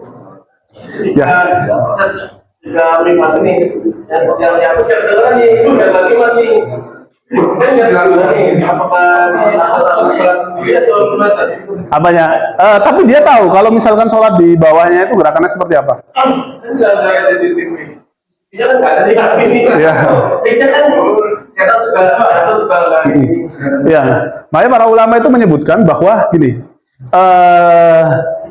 ada diskusi di dalam ilmu fikih itu adalah tentang bagaimana seorang makmum itu apakah dia harus melihat imam.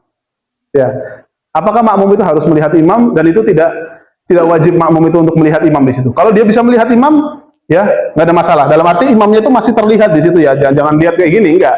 Tapi tetap melihatnya di bawah di situ. Tapi dalam kondisi imam itu sudah ada di situ. Nah, namun ya para ulama menyebutkan bahwa ketika hendak melaksanakan sholat itu memang tidak wajib untuk melihat imam di situ. Maksudnya imam kalau toh tidak terlihat itu tidak ada masalah. Ya, yang terpenting adalah bagi makmum yang di belakang, ya, atau makmum yang mungkin agak jauh di situ, dia tahu tentang gerakannya. Misalkan ya, dengan melihat jamaah di depannya. Tapi kalau misalkan yang di atas tidak bisa melihat jamaah yang ada di bawah, gitu kan? Ya, minimal kalau misalkan bisa terdengar, kalau misalkan dia bisa terdengar suara daripada imamnya, ya. Dan bisa mendengar imamnya bisa melaksanakan apa, maka laksanakan dan sholatnya tidak perlu diulangi lagi. Tapi yang menjadi problem kalau misalkan dia itu tidak tahu gerakan imamnya, nah gitu ya. Kalau kayak gitu ya gimana mau sholat gitu kan? Iya, ya perlu dia ulangi lagi sholatnya. Kalau toh misalkan dia itu ragu dan tidak tahu. Iya, berarti dia tuh cukup melaksanakan sholat, iya, sholat bagi jamaah, tapi dia melaksanakan sholat duhur di situ. Iya, sholat duhur, bukan melaksanakan sholat Jumat, karena sholat Jumat itu harus dilakukan secara menjadi satu gitulah ya, menjadi satu kesatuan. Kalau misalkan seseorang tidak bisa melaksanakan sholat Jumat, maka dia melaksanakan sholat duhur. Wallahu ta'ala. Yang maksudnya ke dia misalnya. Justru ada kondisi orang yang gini, kebalikan dari tadi. Mana? Ada orang yang saat mau dia puasa, saat dia malah nggak mengucapin niat secara misalkan salah satu kebutuhan, dia tuh malah nggak mau puasa gitu ya, karena dia merasa justru berkeyakinan bahwasanya dia itu nggak belum niat gitu. Kita sebagai orang yang ini seperti apa? Mungkin ada dalil yang mungkin bisa diterima oleh masyarakat umum gitu kan. Karena kalau tadi pakai dalil yang dia itu betul dari hati, bagi dia keyakinan tadi yang dia yakini bahwasanya dia belum niat sebetulnya. Itu gimana sih? Menanggapi orang ini? Iya. Sekali lagi ya, memang orang-orang yang seperti itu biasanya memang karena ketidaktahuan tentang konsep niat yang sejujurnya di situ. Kalau saya pribadi biasanya ya nggak tahu ya bagaimana meretorikakannya ya. Tapi saya itu biasanya akan menggunakan narasi-narasi yang biasanya ya cukup menggunakan logika saja. Misalkan contoh kayak gitu. Tuh, barusan bapak itu ngucapin ya, misalkan bapak ya atau misalkan ibu, barusan ibu itu ngucapin tadi ya, ngucapin misalkan nawaitu shauma godin kayak gitu ya, itu ngucapinnya pakai niat dulu atau enggak? Atau sebelumnya bapak mengucapkan saya mau niat gitu kan ya, habis itu mengucapkan nawaitu shauma godin gitu kan ya. Lalu sebelum mengucapkan saya mau niat, bapak ngucapin lagi enggak saya mau untuk melaksanakan niat di situ kan ya. Nah, ini kan nggak akan ada habisnya di situ kalau menggunakan lisan di sana. Ini menunjukkan secara asal bahwa niat itu dalam hati. Makanya kalau misalkan kita mau menggunakan cara-cara yang agak bercanda di situ, misalkan orang yang niatnya merasa tidak sah sholatnya, kalau tidak sah puasanya kalau tidak mengucapkan niat puasa tadi, ya kalau kayak gitu pada saat bapak atau ibu mengucapkan niat tadi, itu pakai niat atau enggak? Ya pakai niatnya itu di mana? Dalam hati, ya udah selesai. Paham ya di situ ya? Jadi pada saat mau mengucapkan nawaitu shauma godin itu atau mengucapkan usolli tadi, ketika mengucapkan tadi itu berdasarkan niat atau bagaimana? Kalau misalkan ya berdasarkan niat, ya niatnya di mana? Niatnya dalam hati, ya sudah. Berarti ini asal daripada niat itu dalam hati. Tapi kalau misalkan asal niat itu adalah ucapan, loh kalau kayak gitu sebelum mengucapkan nawaitu shauma godin dan sebelum mengucapkan usolli harus mengucapin dulu dong niatnya. Ya kan harus ngucapin dulu di situ. Sorry. Ya, saya niat mau usolli gitu kan ya. Nah, di situ. Nah, pada saat saya mengucapkan saya niat mau usolli itu berdasarkan niat atau harus dimulai dengan niat sebelumnya lagi gitu. Nah, nggak akan ada habisnya di situ ya. Ini menandakan bahwa yang namanya niat itu di dalam hati secara hukum asal di sana. Makanya ulama itu menjadikan ucapan niat itu sebagai solusi bagi beberapa orang yang memang memiliki pengecualian karena memiliki sifat memiliki penyakit was-was, memiliki hal-hal yang ragu sekali untuk melaksanakan ibadah tadi, maka digunakanlah ucapan tadi untuk memperkuat apa yang hendak dia lakukan di situ. Kalau saya biasanya menggunakan beberapa logika-logika seperti itu ya. Cuma ya memang sekali lagi agak susah memang kalau toh misalkan kita berdiskusi atau misalkan berdebat dengan beberapa orang yang memang tidak memiliki latar belakang keilmuan di situ, hanya sekedar mengikuti saja di sana. Itu yang akan menjadi masalah di situ.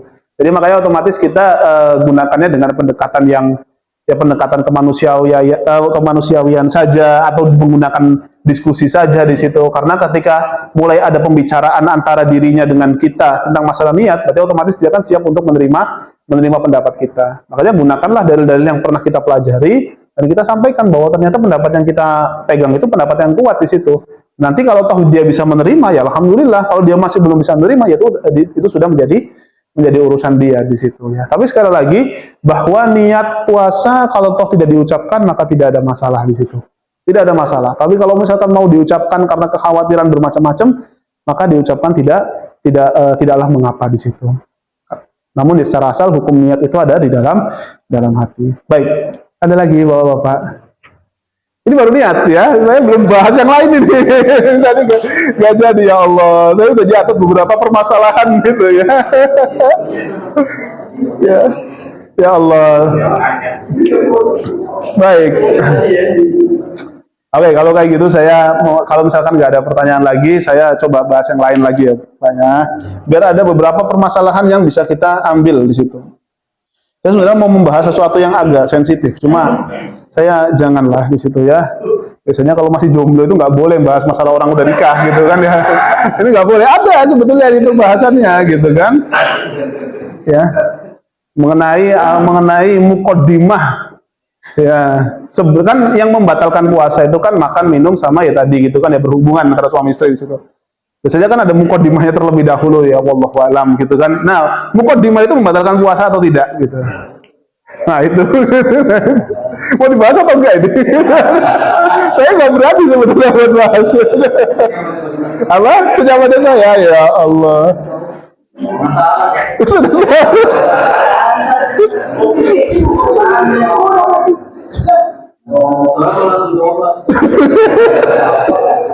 Ya Allah. Baik. Insya Allah, tabarakallah. Ya baik, intinya gini.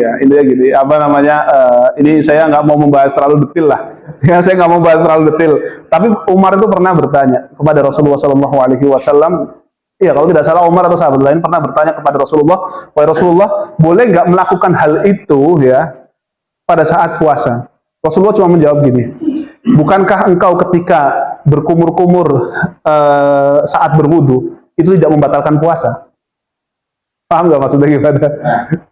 Ya, maksudnya gini, yang membatalkan puasa itu kan adalah ketika ada sesuatu yang masuk ke dalam diri kita melalui rongga tenggorokan. Ya, melalui rongga tenggorokan. Jadi ketika ada sesuatu yang sengaja kita masukkan ke dalam lubang-lubang yang ada di dalam tubuh kita, yang ternyata masuk ke dalam yang disebut sebagai al-jauf, yang disebut sebagai kerongkongan sini. Kalau misalkan sudah melewati sini, maka batal puasanya. Makanya dari itulah kenapa ulama menyebutkan bahwa kalau misalkan mau nyicipin makanan, biasanya ibu-ibu gitu kan ya, cuma taruh di lidah saja sedikit di situ, itu nggak membatalkan puasa. Selama ketika sudah dicicipin, dia langsung meludahkannya lagi di situ dan kumur-kumur di sana, bukan buat sendok lalu dimakan gitu kan ya. Dalilnya apa? Dalilnya itu adalah dalilnya apa? Nah, dalilnya adalah pertama Rasulullah SAW tetap berwudu pada saat dia berpuasa, satu. Yang kedua, ada yang disebut sebagai istinsyak, ada yang disebut sebagai istinthar. Pernah dengar? Apa itu istinsyak, apa itu istinthar? Belum ya? Jadi ada yang kalau dalam berwudu itu, bapak-bapak sekalian ya, Insya Allah ini menarik kalau kita itu sebetulnya buat kajian fikih gitu kan ya. Istinsyak, istinsyak, ada yang disebut sebagai istinsar. Istinsar. Nah, istinsyak sama istinsar. Apa perbedaan antara istinsyak dengan istinsar? Istinsyak itu adalah memasukkan air ke dalam hidung. Ya. Kalau misalnya kita wudhu habis cuci tangan gitu ya, membersihkan tangan, lalu kita kumur-kumur, di tengah kumur-kumur itu kita memasukkan air ke dalam hidung kita sampai di pertengahan sini, lalu kita keluarkan. Ya. Memasukkan air ke dalam hidung, ya. Jadi kita sedot airnya gitu ya ke dalam hidung sampai jangan keterusan ya. Sakit nanti. Ya. Masukkan air ke dalam hidung itu disebut sebagai istinsyak. Jadi memasukkan air ke dalam hidung sampai di sebagian setengah sini itu disebut sebagai istinsyak yang pertamanya. Dan mengeluarkan air yang tadi kita masukkan itu disebut sebagai istinsar. Jadi istinsyak itu memasukkan air ke dalam hidung, istinsar itu mengeluarkannya, gitu ya. Kata Rasulullah SAW, wabaligh fil istinsyak ketika membahas tentang wudu, wabaligh fil istinsyak illa an takuna sha'iman. Ketika kamu istinsyak itu kalau bisa memasukkan airnya itu sampai ke dalam. Jadi jangan terlalu dalam tapi sampai betul-betul di ujung sini. Ya gitu. Ya, sampai betul-betul di ujung sini. Jadi balik itu artinya apa ya? Bukan serius sih. Maksudnya balik itu kalau bisa bener-beneran disedot gitu loh. Tapi jangan terlalu dalam. Jadi betul disedot airnya masuk ke dalam hidung ini, wa balik fil istinsyak, kecuali engkau dalam keadaan berpuasa. Kalau dalam keadaan berpuasa boleh memasukkan air ke dalam hidung, tapi nggak boleh terlalu dalam memasukkannya. Kenapa kata Rasulullah? Karena kalau kita memasukkan air ke dalam hidung sampai betul-betul masuk, khawatirnya air tersebut masuk ke dalam hidung kita dan masuk ke dalam rongga tenggorokan kita dan membatalkan puasa kita. Nah, gitu. Ini menunjukkan apa? Bahwa sesungguhnya ketika Rasulullah berkumur-kumur di dalam ketika berpuasa dan Rasulullah istinsyak memperbolehkan istinsyak ketika berpuasa, artinya ya sebelum benda tadi masuk ke dalam tenggorokan masih di dalam ruangan ini gitu ya, baik hidung maupun mulut, maka tidak membatalkan puasa di situ. Makanya kenapa ketika Rasulullah ditanya sama Umar, ya Rasulullah, bagaimana kalau misalkan melakukan muqaddimah tadi gitu? Kata Rasulullah, bukankah ketika engkau berkumur-kumur saat berpuasa itu tidak membatalkan wudumu? Nah, gitu. Jadi maksud Rasulullah adalah kalau kumur-kumur aja kan nggak apa-apa, yang penting nggak masuk ke tenggorokan. Ya begitu pula juga dengan ketika ada suami istri melaksanakan hubungan tadi. Kalau misalkan sampai melaksanakan hubungan itu baru membatalkan puasa. Tapi kalau dari muqaddimahnya saja gitu, itu tidak membatalkan puasa gitu ya. Nggak penasaran lagi ya? Alhamdulillah kalau kayak gitu. Alhamdulillah.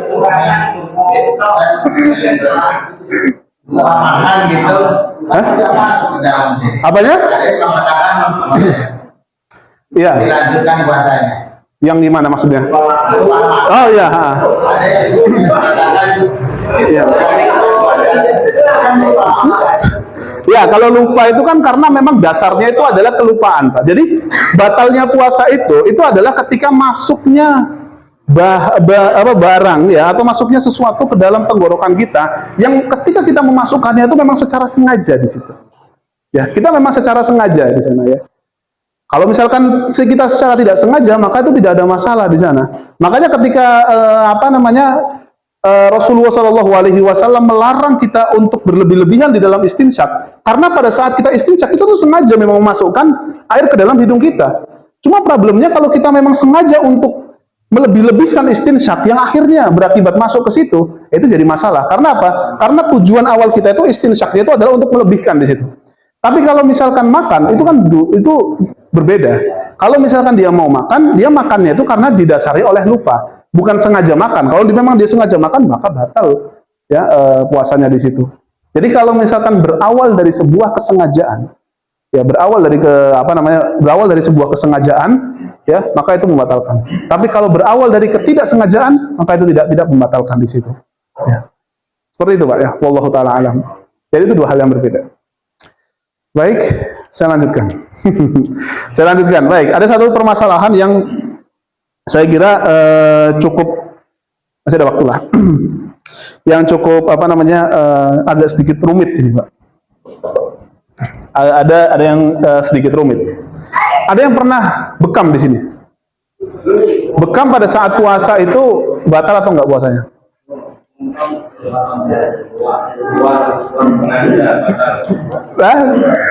Batal atau enggak?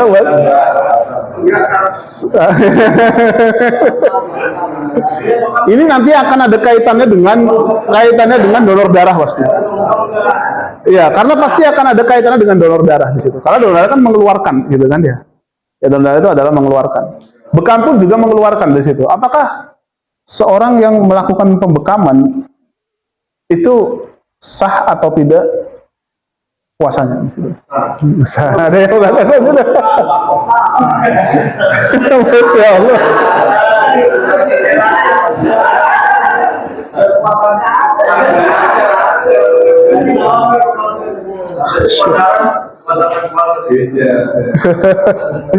Baik, Masya Allah, Masya Allah.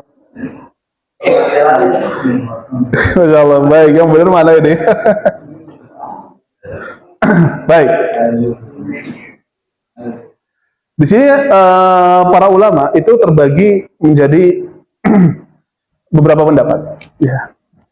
Ammal hijamah fa inna fiha thalathatu madahib.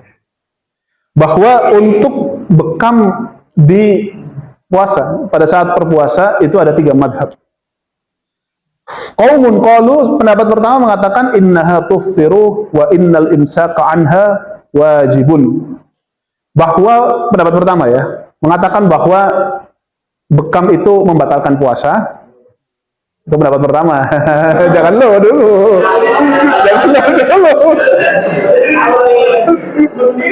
Ini baru pendapat pertama ini Pak ya. Ya, itu membatalkan puasa. Ini adalah pendapatnya Imam Ahmad, pendapatnya Dawud Al-Zahiri, pendapatnya Al-Imam Al-Auza'i, sama pendapatnya Ishaq ibni Rohawai atau Rohuyah. Pendapat pertama. Pendapat kedua, wa qaumun qalu innaha makruhatun.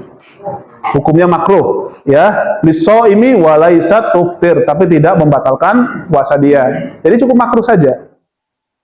Wa bihi qala Malik wa Syafi'i wa Tsauri. Pendapat yang mengatakan makruh ini adalah pendapatnya Imam Malik, pendapatnya Imam Syafi'i, sama pendapatnya Al-Imam Ats-Tsauri. Nah, pendapat ketiga, wa qaumun qalu innaha ghairu makruhatin. Pendapat yang ketiga itu tidak makruh, wala muftiratin, dan tidak membatalkan. Jadi boleh mubah di sana ya. Ya. Wa bihi qala Abu Hanifah wa ashabuh. Ya, dan ini adalah pendapat Imam Abu Hanifah dan pendapatnya para pengikutnya madhab Hanafi. Jadi ada 3 pendapat. Pendapatnya Imam Ahmad mengatakan bahwa itu membatalkan puasa. Yang pendapat yang kedua, pendapatnya madhab Syafi'i sama madhab Imam Malik, mengatakan bahwa dia itu makruh. Dan pendapat yang ketiga, pendapatnya Imam Abu Hanifah, itu tidak ada masalah, mubah. Nah, sebab perbedaannya itu apa? Ya. Apa yang menyebabkan para ulama berbeda pendapat khusus masalah hijamah atau khusus masalah bekam ini? Sababu ikhtilafihim, sebab perbedaan pendapat mereka adalah ta'arudul athari al-waridati fi dzalik. Perbedaan hadis-hadis yang berkenaan dengan bekam di situ. Jadi ada hadis yang bermacam-macam. Sama seperti kayak tadi. Ada banyak hadis yang seakan-akan bertentangan di situ. Ya, seakan-akan bertentangan yang menunjukkan bahwa yang satu mengatakan batal, yang satu mengatakan tidak batal. Wadzalika annahu warada fi dzalika haditsan. Ada 2 hadis. Hadis pertama adalah marwa min tariqi Tsauban wa min tariqi Rafi' ibn Khadij annahu alaihi salatu wassalam, Rasulullah sallallahu alaihi wasallam bersabda, aftarul hajim wal mahjum. Orang yang bekam dan orang yang dibekam sama orang yang bekam. Jadi tukang bekamnya sama yang dibekam itu batal puasanya. Aneh kan ya hadisnya? Apa ya? Ya, ada riwayat tadi ya, ada riwayat dari Nabi Muhammad SAW yang mengatakan bahwa orang yang membekam dan orang yang dibekam itu dua-duanya batal. Nah, selanjutnya hadis yang kedua itu adalah anna Rasulullah SAW ihtajama wa huwa shaim. Rasulullah itu dibekam ketika beliau itu sedang puasa. Nah, ini kan seakan bertentangan. Yang satu mengatakan Hadis yang pertama mengatakan orang yang bekam dan orang yang dibekam itu batal puasanya. Sedangkan hadis yang kedua mengatakan bahwa Rasulullah itu pernah dibekam ketika beliau itu berpuasa. Ketika beliau itu berpuasa. Nah, maka dalam memahami hadis ini, ya, dalam memahami hadis ini, para ulama memiliki metodologi. Ada 3 metodologi yang digunakan oleh para ulama untuk menggabungkan atau untuk memahami kedua hadis yang seakan bertentangan tadi. Pertama adalah madhabut tarjih atau thariqatut tarjih yang barusan kita jelaskan. Thariqatut tarjih itu adalah metode untuk menggunakan satu hadis dan menafikan hadis yang lainnya. Atau menggunakan satu dalil sedangkan dalil yang lain itu kita singkirkan. Madhab kedua mengatakan madhabul jam'i, yaitu apa? Menggabungkan dua dalil tersebut sehingga maknanya itu tidak bertentangan satu dengan yang lainnya. Nah, yang tadi yang pendapat madhab Syafi'i tadi ya. Watsalits, dan metodologi yang ketiga adalah al-isqatu inda ta'arud. Ya. Jadi ketika ada pertentangan, ya ketika ada pertentangan, sedangkan tidak mungkin antara kedua hadis itu bertentangan, maka keduanya itu bisa dibatalkan keduanya. Karena kalau misalkan ada dua dalil yang bertentangan, ini bisa jadi dua-duanya bukan dari Nabi gitu. Karena nggak mungkin kalau yang disebutkan oleh Nabi itu bertentangan, itu mustahil. Karena ketidakmampuan untuk digabungkan dan ketidakmampuan untuk dipilih salah satunya, ya. Jadi misalkan nih, dia digabungkan itu nggak mungkin. Karena apa? Karena yang satu mengatakan A, yang satu lagi mengatakan B. Satu mengatakan batal, satu mengatakan tidak batal. Satu. Kalau toh mau dipilih salah satunya, dua-duanya sama-sama sahih hadisnya. Maka menggunakan metodologi yang ketiga, maka ini tidak mungkin ini dari Nabi Muhammad SAW. Kalau dari Nabi itu nggak mungkin bertentangan. Maka disingkirkanlah dua hadis tadi di situ. Nah, itu adalah menggunakan metodologi yang ketiga. Dan kembali kepada hukum asal. Hukum asal daripada bekam, itu hukum asalnya itu adalah halal. Kalau misalkan nggak ada dalil yang menentukan bahwa bekam itu batal, maka ya sudah, hukum asal daripada bekam itu adalah mubah di situ. Nah, yang menggunakan metodologi tarjih, yang menggunakan metodologi tarjih itu adalah pendapatnya Imam Ahmad, bahwa beliau mentarjih atau memilih hadis yang pertama, bahwa Rasulullah mengatakan untuk yang membekam dan yang dibekam itu batal. Sedangkan hadis yang kedua itu tidak sah menurut Imam Ahmad. Menurut mazhab Syafi'i digabungkan. Ya, apa? Maksud daripada hadis pertama itu bukan batal. Tapi maksudnya itu adalah makruh bagi dia untuk berbekam dan membekam pada saat berpuasa. Karena kalau toh misalkan itu membatalkan, nggak mungkin Rasulullah SAW berbekam pada saat berpuasa. Itu tidak mungkin. Maka hadis yang pertama itu difahami itu hukumnya makruh, ya. Kalau dilaksanakan dia tidak berdosa, tapi kalau bisa ya ditinggalkan seperti itu. Sedangkan mazhab Imam Abu Hanifah, ya, Imam Abu Hanifah menyebutkan bahwa kedua-duanya tadi itu bertentangan satu dengan yang lainnya dan dua-duanya sahih. Kalau mau disatukan itu nggak mungkin, tapi kalau mau dipakai salah satunya itu nggak mungkin juga. Kenapa? Karena keduanya sama-sama sahih di situ. Makanya mazhab Hanafi mengatakan ini nggak mungkin hadis Nabi kalau sampai seperti ini. Makanya hukum asal daripada bekam itu hukumnya diperbolehkan di sana, ya. Baik. Nah, tapi terkadang kita bingung ya, artinya mana yang benar di antara tiga pendapat tadi di situ. Sekali lagi bahwa para ulama mengatakan itu menggunakan metodologi. Ya, para ulama ketika menyebutkan pendapat-pendapat ini itu menggunakan sebuah metodologi yang sangat kuat, ya. Masing-masing menggunakan metodologi yang berbeda-beda sehingga kita menghormati satu dengan yang lain pendapatnya satu. Tapi karena kedua hadis ini sahih, maka tidak mungkin, maka tidak mungkin tidak mungkin kita membuang hadis tadi, itu nggak mungkin karena kedua-duanya sahih. Tapi kalau kita gunakan, problemnya bertentangan satu dengan yang lainnya. Ya, bertentangan dengan satu yang lainnya. Maka pendapat yang paling ideal yang bisa mengakomodir dua dalil tadi, ya, tanpa menafikan satu dengan yang lain, itu adalah pendapatnya mazhab Syafi'i sama pendapatnya mazhab Malik. bahwa khusus untuk permasalahan bekam itu tidak membatalkan di situ. Tapi kalau bisa dihindari. Kenapa? Karena saya nggak tahu ya, mungkin yang di sini ada yang spesialis bekam. Kalau tidak salah orang kalau misalkan berbekam itu lemes ya, lemes betul kan ya, bisa pingsan kalau misalkan dia itu berpuasa di sana. Nanti aja waktu nggak puasa, Nah itu lebih baik.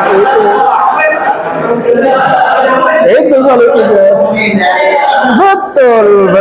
Itu saya sepakat lah ya. Jadi bekamnya itu pada saat sudah puasa di situ. Itu adalah solusi yang paling tepat di situ ya. Tapi yang jelas adalah bahwa yang membekam itu tidak membatalkan puasa dan tidak haram. Ya, yang penting itu tidaklah haram. Jadi tidak ada masalah bagi siapa yang mau berbekam pada saat dia puasa, maka tidak ada masalah di situ. Baik. Ada pertanyaan silakan. Oh, sholat apa lagi nih? Gimana? Satu contoh ya supaya kita usul dengan bacaan dengan cara mengerti apa yang kita baca. Ya. Ikhtiar saya adalah dengan bacaan Al-Quran itu perkata gitu, jadi Ya. kita tahu. Insya Allah. Setelah kita tahu perkata itu, kita sepakat bahwa bacaan sholat itu rata-rata itu kita dengar imam ya, jadi nggak pernah kita buka bacaan Al-Quran itu jarang ya. Ya. Kita tahu kayak pendek itu dari bacaan imam. Ya. Nah, setelah saya itu kayaknya ada penggalan kata yang nggak tepat itu Ustaz. Misalkan? Bahasa Indonesia penggalan nggak tepat kan beda maknanya ya. Satu contoh, haram tarokai pak, kan saya kan dibaca kan haram tarokai pak gitu. Ya. Itu gimana Ustaz? Apa ya jadi? Dalam bahasa Arab itu makrumi. Ya. Kalau itu kan ada haram tarokai pak itu nggak biasa gitu. Ya, jadi alam taruh kaipanya atau kalau alam taruh kaipa kan? Alam taruh ya, ya, baik. Jadi seperti ini, ya. Saya melihat kalau toh misalkan bacaan tadi ya, karena gini, kalau bacaan sholat yang tadi, ya, bacaan selain Al-Fatihah itu bukan sunnah hukumnya. Dia tidak mempengaruhi sah atau tidak sholat tadi tidak mempengaruhi di situ. Tapi mungkin kesempurnaan dalam sholatnya dia berkurang. Karena apa? Karena termasuk bagian sunnah di dalam sholat itu dia tidak laksanakan di situ. Ya, termasuk yang yang sering saya lihat itu malah bukan yang itu, Pak, yang paling sering keliru. Yang sering keliru itu biasanya bacaan di dalam surat itu. Bukan, kalau di Al-Fatihah itu insya Allah semua masih oke lah.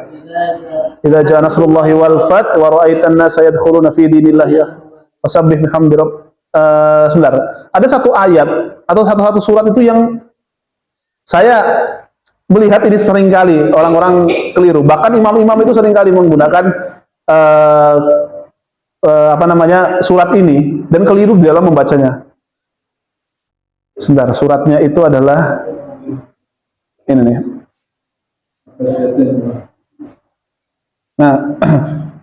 Nah, wal asr innal insana lafi khusr illa alladziina amanu wa 'amilus shalihati wa tawassaw bil haqqi wa tawassaw bis sabr. Coba yang sering kali imam baca itu apa? Wal asr innal insana lafi khusrin illa alladziina amanu wa 'amilus shalihati wa tawassaw bil haqqi. Illanya itu 2 kali. Jadi berhentinya itu di illanya, bukan di innal insana lafi khusr, bukan di situ. Atau biasanya di surat At-Tin juga. Tsumma radadnahu asfala safilina illa alladziina amanu wa 'amilus shalihati falahum ajrun ghairu mamnun. Padahal illa itu adalah di awal ayat. Dia itu adalah di awal ayat. Wal 'asr innal insana lafi khusr illa alladziina amanu wa 'amilus shalihati wa tawassaw bil haqqi wa tawassaw bis sabr. Tapi illa tadi itu seakan-akan dijadikan sebagai, setelah illa itu adalah waqaf. Wal 'asr innal insana lafi khusrin illa. Atau misalkan tadi ya, tsumma radadnahu asfala safilina illa alladziina amanu ya. Illa itu padahal terletak di awal ayat. Nah, ini menjadi masalah di dalam pembacaan di situ. Mungkin nggak ada masalah, sholat itu tetap sah di situ ya. Sholat itu tetap tetap sah karena itu termasuk hal yang sunnah di dalam sholat. Tapi yang menjadi masalah itu adalah kekeliruan dia di dalam bacaan tadi. Itu mencederai bacaan dia terhadap Al-Quran di sana. Maka yang perlu diperhatikan di dalam sholat yang harus kita jadikan makhorijul huruf kita menjadi bagus di situ, itu khusus memang Al-Fatihahnya saja. Kalau misalkan memang masih belum baik, kita masih belajar makhorijul huruf, kita masih belajar tajwid, minimal Al-Fatihah kita usahakan untuk bisa fasih di situ. Ya, kita betul-betul fasih ketika membaca Al-Fatihah. Karena Al-Fatihah ini yang menentukan sah atau tidaknya sholat kita. Kalau misalkan kita keliru dalam membaca Al-Fatihah, ya, keliru, ya, terutama bab-bab dasar di dalam membaca Al-Fatihah, ya, itu bisa menjadi fatal sekali di situ. Ya, bisa menjadi fatal sekali. Tapi yang jelas belajar aja Bapak-bapak ya. Segala kekurangan yang yang ada untuk kita minta ampun pada Allah Subhanahu wa taala. Makanya kenapa setelah sholat kita mengucapkan astagfirullah 3 kali ya, istighfar 3 kali, astagfirullahaladzim, Allahumma antas salam wa minkas salam dan seterusnya. Seperti itu Pak ya, wallahu taala alam. Silakan. Oh, udah jam 10. Masya Allah. Nggak kerasa ya Pak ya. Kalau mau dilanjut. Silakan. Mungkin di minggu mungkin di sana mungkin nggak mau baru. Apa itu? Riba, tenaga. Riba? Iya. Jadi makanya saya sudah minta tolong teman saya bayar nih, terus saya minta tolong lagi gitu, ambil apa gitu. Itu dalam perjalanan itu ada kata riba itu, riba tenaga. Benar nggak itu? Tolong. Belum paham saya itu. Tanya udah lama nih. Masya Allah. Karena itu baru ini apa Ustaz? Masya Allah. Iya. Jadi gini, kullu qardin jarra naf'an fahuwa riba. Setiap hutang yang kita mengambil manfaat dari orang yang kita berikan hutang itu tadi, maka itu adalah riba. Misalkan contoh, kita menghutangi orang, saya misalkan menghutangi orang, ya. Lalu setelah itu saya mengambil manfaat daripada dia, berupa misalkan saya utangi dia 1 juta, lalu saya mengambil manfaat dari dia berupa misalkan 100.000 misalkan. Nah, maka saya ketika mengambil manfaat tadi, ya, itu termasuk bagian daripada riba di situ. Ya, melebihi, karena ada melebihi di situ. Jadi kullu qardin jarra naf'an, ya, setiap hutang yang ia berikan lalu dia mengambil manfaat daripada hutang yang telah dia kasih, ya, maka itu adalah riba di situ. Nah, lalu para ulama itu memberikan rincian. Lalu bagaimana jika manfaatnya itu bukanlah uang, misalkan. Manfaatnya itu adalah sebuah bantuan, misalkan. Ya, misalkan manfaatnya itu adalah sebuah bantuan. Di situ memang ada perbedaan ulama yang cukup panjang di situ. Ada perbedaan ulama yang cukup panjang. Sebagian ulama yang lebih melihat menggunakan metodologi ikhtiyat, kehati-hatian, itu mengatakan bahwa bantuan yang kita berikan, atau misalkan ya, saya tadi ya ngutangi dia, ya, lalu saya itu minta bantuan kepada dia gitu kan ya. Saya minta bantuan kepada dia. Maka menurut pendapat pertama yang menggunakan metodologi ikhtiyat itu termasuk dari bagian riba. Karena apa? Riba manfaat. Saya mengambil manfaat dari dia, padahal dia itu sudah meminta, padahal dia itu sedang dalam posisi memiliki hutang ke saya di situ. Ada yang menggunakan metodologi tadi. Tapi ada yang menggunakan metodologi kedua yang saya pikir ini adalah sebuah metodologi yang cukup tepat untuk diterapkan di situ. Jadi, mengambil manfaat ya bagi orang yang kita hutangi, selama manfaatnya itu tidak berkaitan dengan ribanya tadi, ya, satu, tidak ada kaitannya dengan ribanya, tidak ada kaitannya dengan hutangnya, satu. Jadi saya memberikan hutang kepada si A, ya, dan saya meminta tolong sama dia, nggak ada kaitannya dengan hutang tadi, satu. Yang kedua, dan sudah menjadi kebiasaan umum bahwa saya meminta tolong kepada dia, maka tidak ada masalah di situ. Karena apa? Karena saya minta tolong kepada dia, nggak ada kaitannya dengan hutang tadi, satu. Ya, saya minta tolong untuk urusan lain, ya, saya minta tolong sama urusan lain, satu. Yang kedua, itu sudah menjadi kebiasaan di dalam kehidupan bermasyarakat, bahwa saya biasa minta tolong sama dia. Entah minta tolong untuk A, minta tolong minta tolong untuk jemput anak saya misalkan, atau minta tolong untuk apa di situ, maka tidak ada masalah di situ. Karena memang sudah menjadi sebuah kebiasaan di situ. Untuk itulah kenapa para ulama itu merincikan hukum ketika misalkan gini. Misalkan ya, ada hukum lain ya yang berkaitan dengan ini. Misalkan saya menghutangi si A. Ya, kita itu menghutangi si A. Lalu setelah itu pada saat sudah jatuh tempo, dia mau bayar ke saya. Misalkan saya hutangi 1 juta, lalu dia kembalikan kepada saya 1 juta plus 100.000. Saya padahal nggak minta sama dia, saya nggak minta tambahan, tapi dia cuma ngasih saya. Lupa, saya nggak mau untuk menerima tadi, tapi dia bilang enggak, ini hadiah buat kamu saja karena kamu waktu itu nolong saya, gitu. Nah, itu apakah termasuk riba atau enggak? Itu termasuk riba. Nah, itu makanya itu.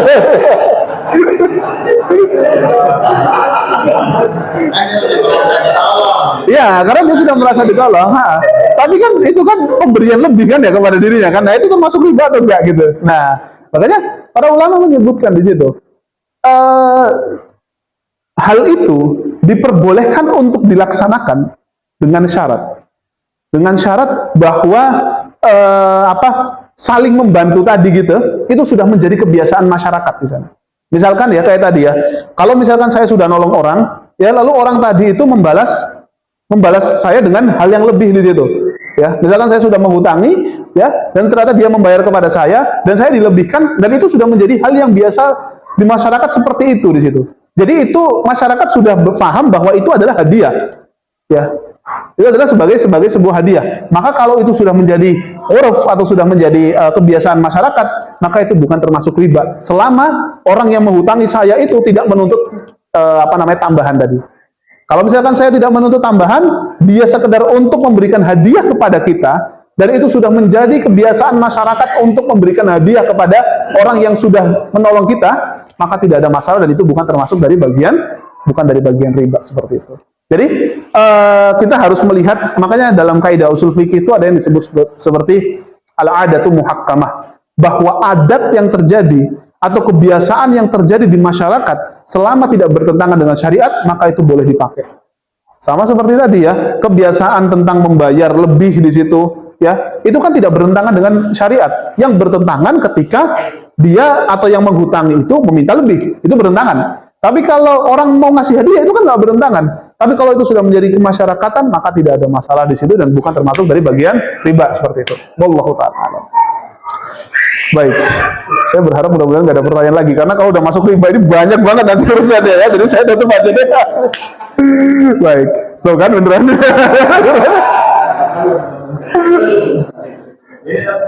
Ini apa namanya, pernah dengar gitu ya mengenai zakat itu. Ada nggak tingkatan gitu zakat fitrah Ramadan gitu ya, antara orang biasa dan orang kaya gitu? Karena di Indonesia kan rata-rata kan ditentukan senilai 3 kilo beras gitu ya, rata semuanya gitu. Bagaimana tadi? Iya, zakat fitrah itu ya, jadi zakat fitrah itu kan kalau menggunakan sistem sekarang itu kan kurang lebih Sekitar 2,5 atau lebih gitu kan ya. Ya 2,5 atau lebih lah. Itu sudah menjadi ketentuan syariat. Mau orang kaya mau orang miskin itu sama semuanya. Ya, satu orang itu zakatnya segitu. Ya, jadi yang lebih daripada itu sudah dianggap sedekah, bukan zakat lagi. Ya, zakat itu adalah pemberian wajib, ya, atau apa yang kita keluarkan secara wajib itu yang disebut sebagai zakat, dengan ada nisabnya dan ada haul. Kalau haul nanti berkaitan dengan zakat mal. Tapi khusus untuk zakat fitrah itu memang nisabnya itu sekitar 2,5 kilo ya, atau kita lebihkan. Kalau saya biasanya itu saya akan lebihkan. Bukan dalam arti bukan dalam arti ingin sodakoh gitu, atau ya saya tentu ingin lebih gitu kan ya. Tapi saya lebihkan untuk kehati-hatian saja. Ya, untuk kehati-hatian itu akan lebih baik kan daripada kita kurangi, justru malah tambah tidak memenuhi persyaratan, tapi kita lebihkan sebagai kehati-hatian. Saya sekitar 3 kilo di situ. Nah, maka kalau misalkan kita mau ngasih 10 kilo atau 20 kilo, ya, sedangkan nisabnya itu adalah 2,5 kilo atau lebih dikit, maka selebihnya itu dianggap sebagai sodakoh. Mau dia orang kaya, mau orang miskin, semuanya ya zakat nisabnya sekitar 2,5 kilo atau lebih. Semuanya seperti itu. Yang lebih daripada itu dianggap sebagai sodakoh di sana, dan hukumnya sunnah. Wallahu ta'ala a'lam. Alhamdulillahirobbilalamin. Sudah ya? Baik.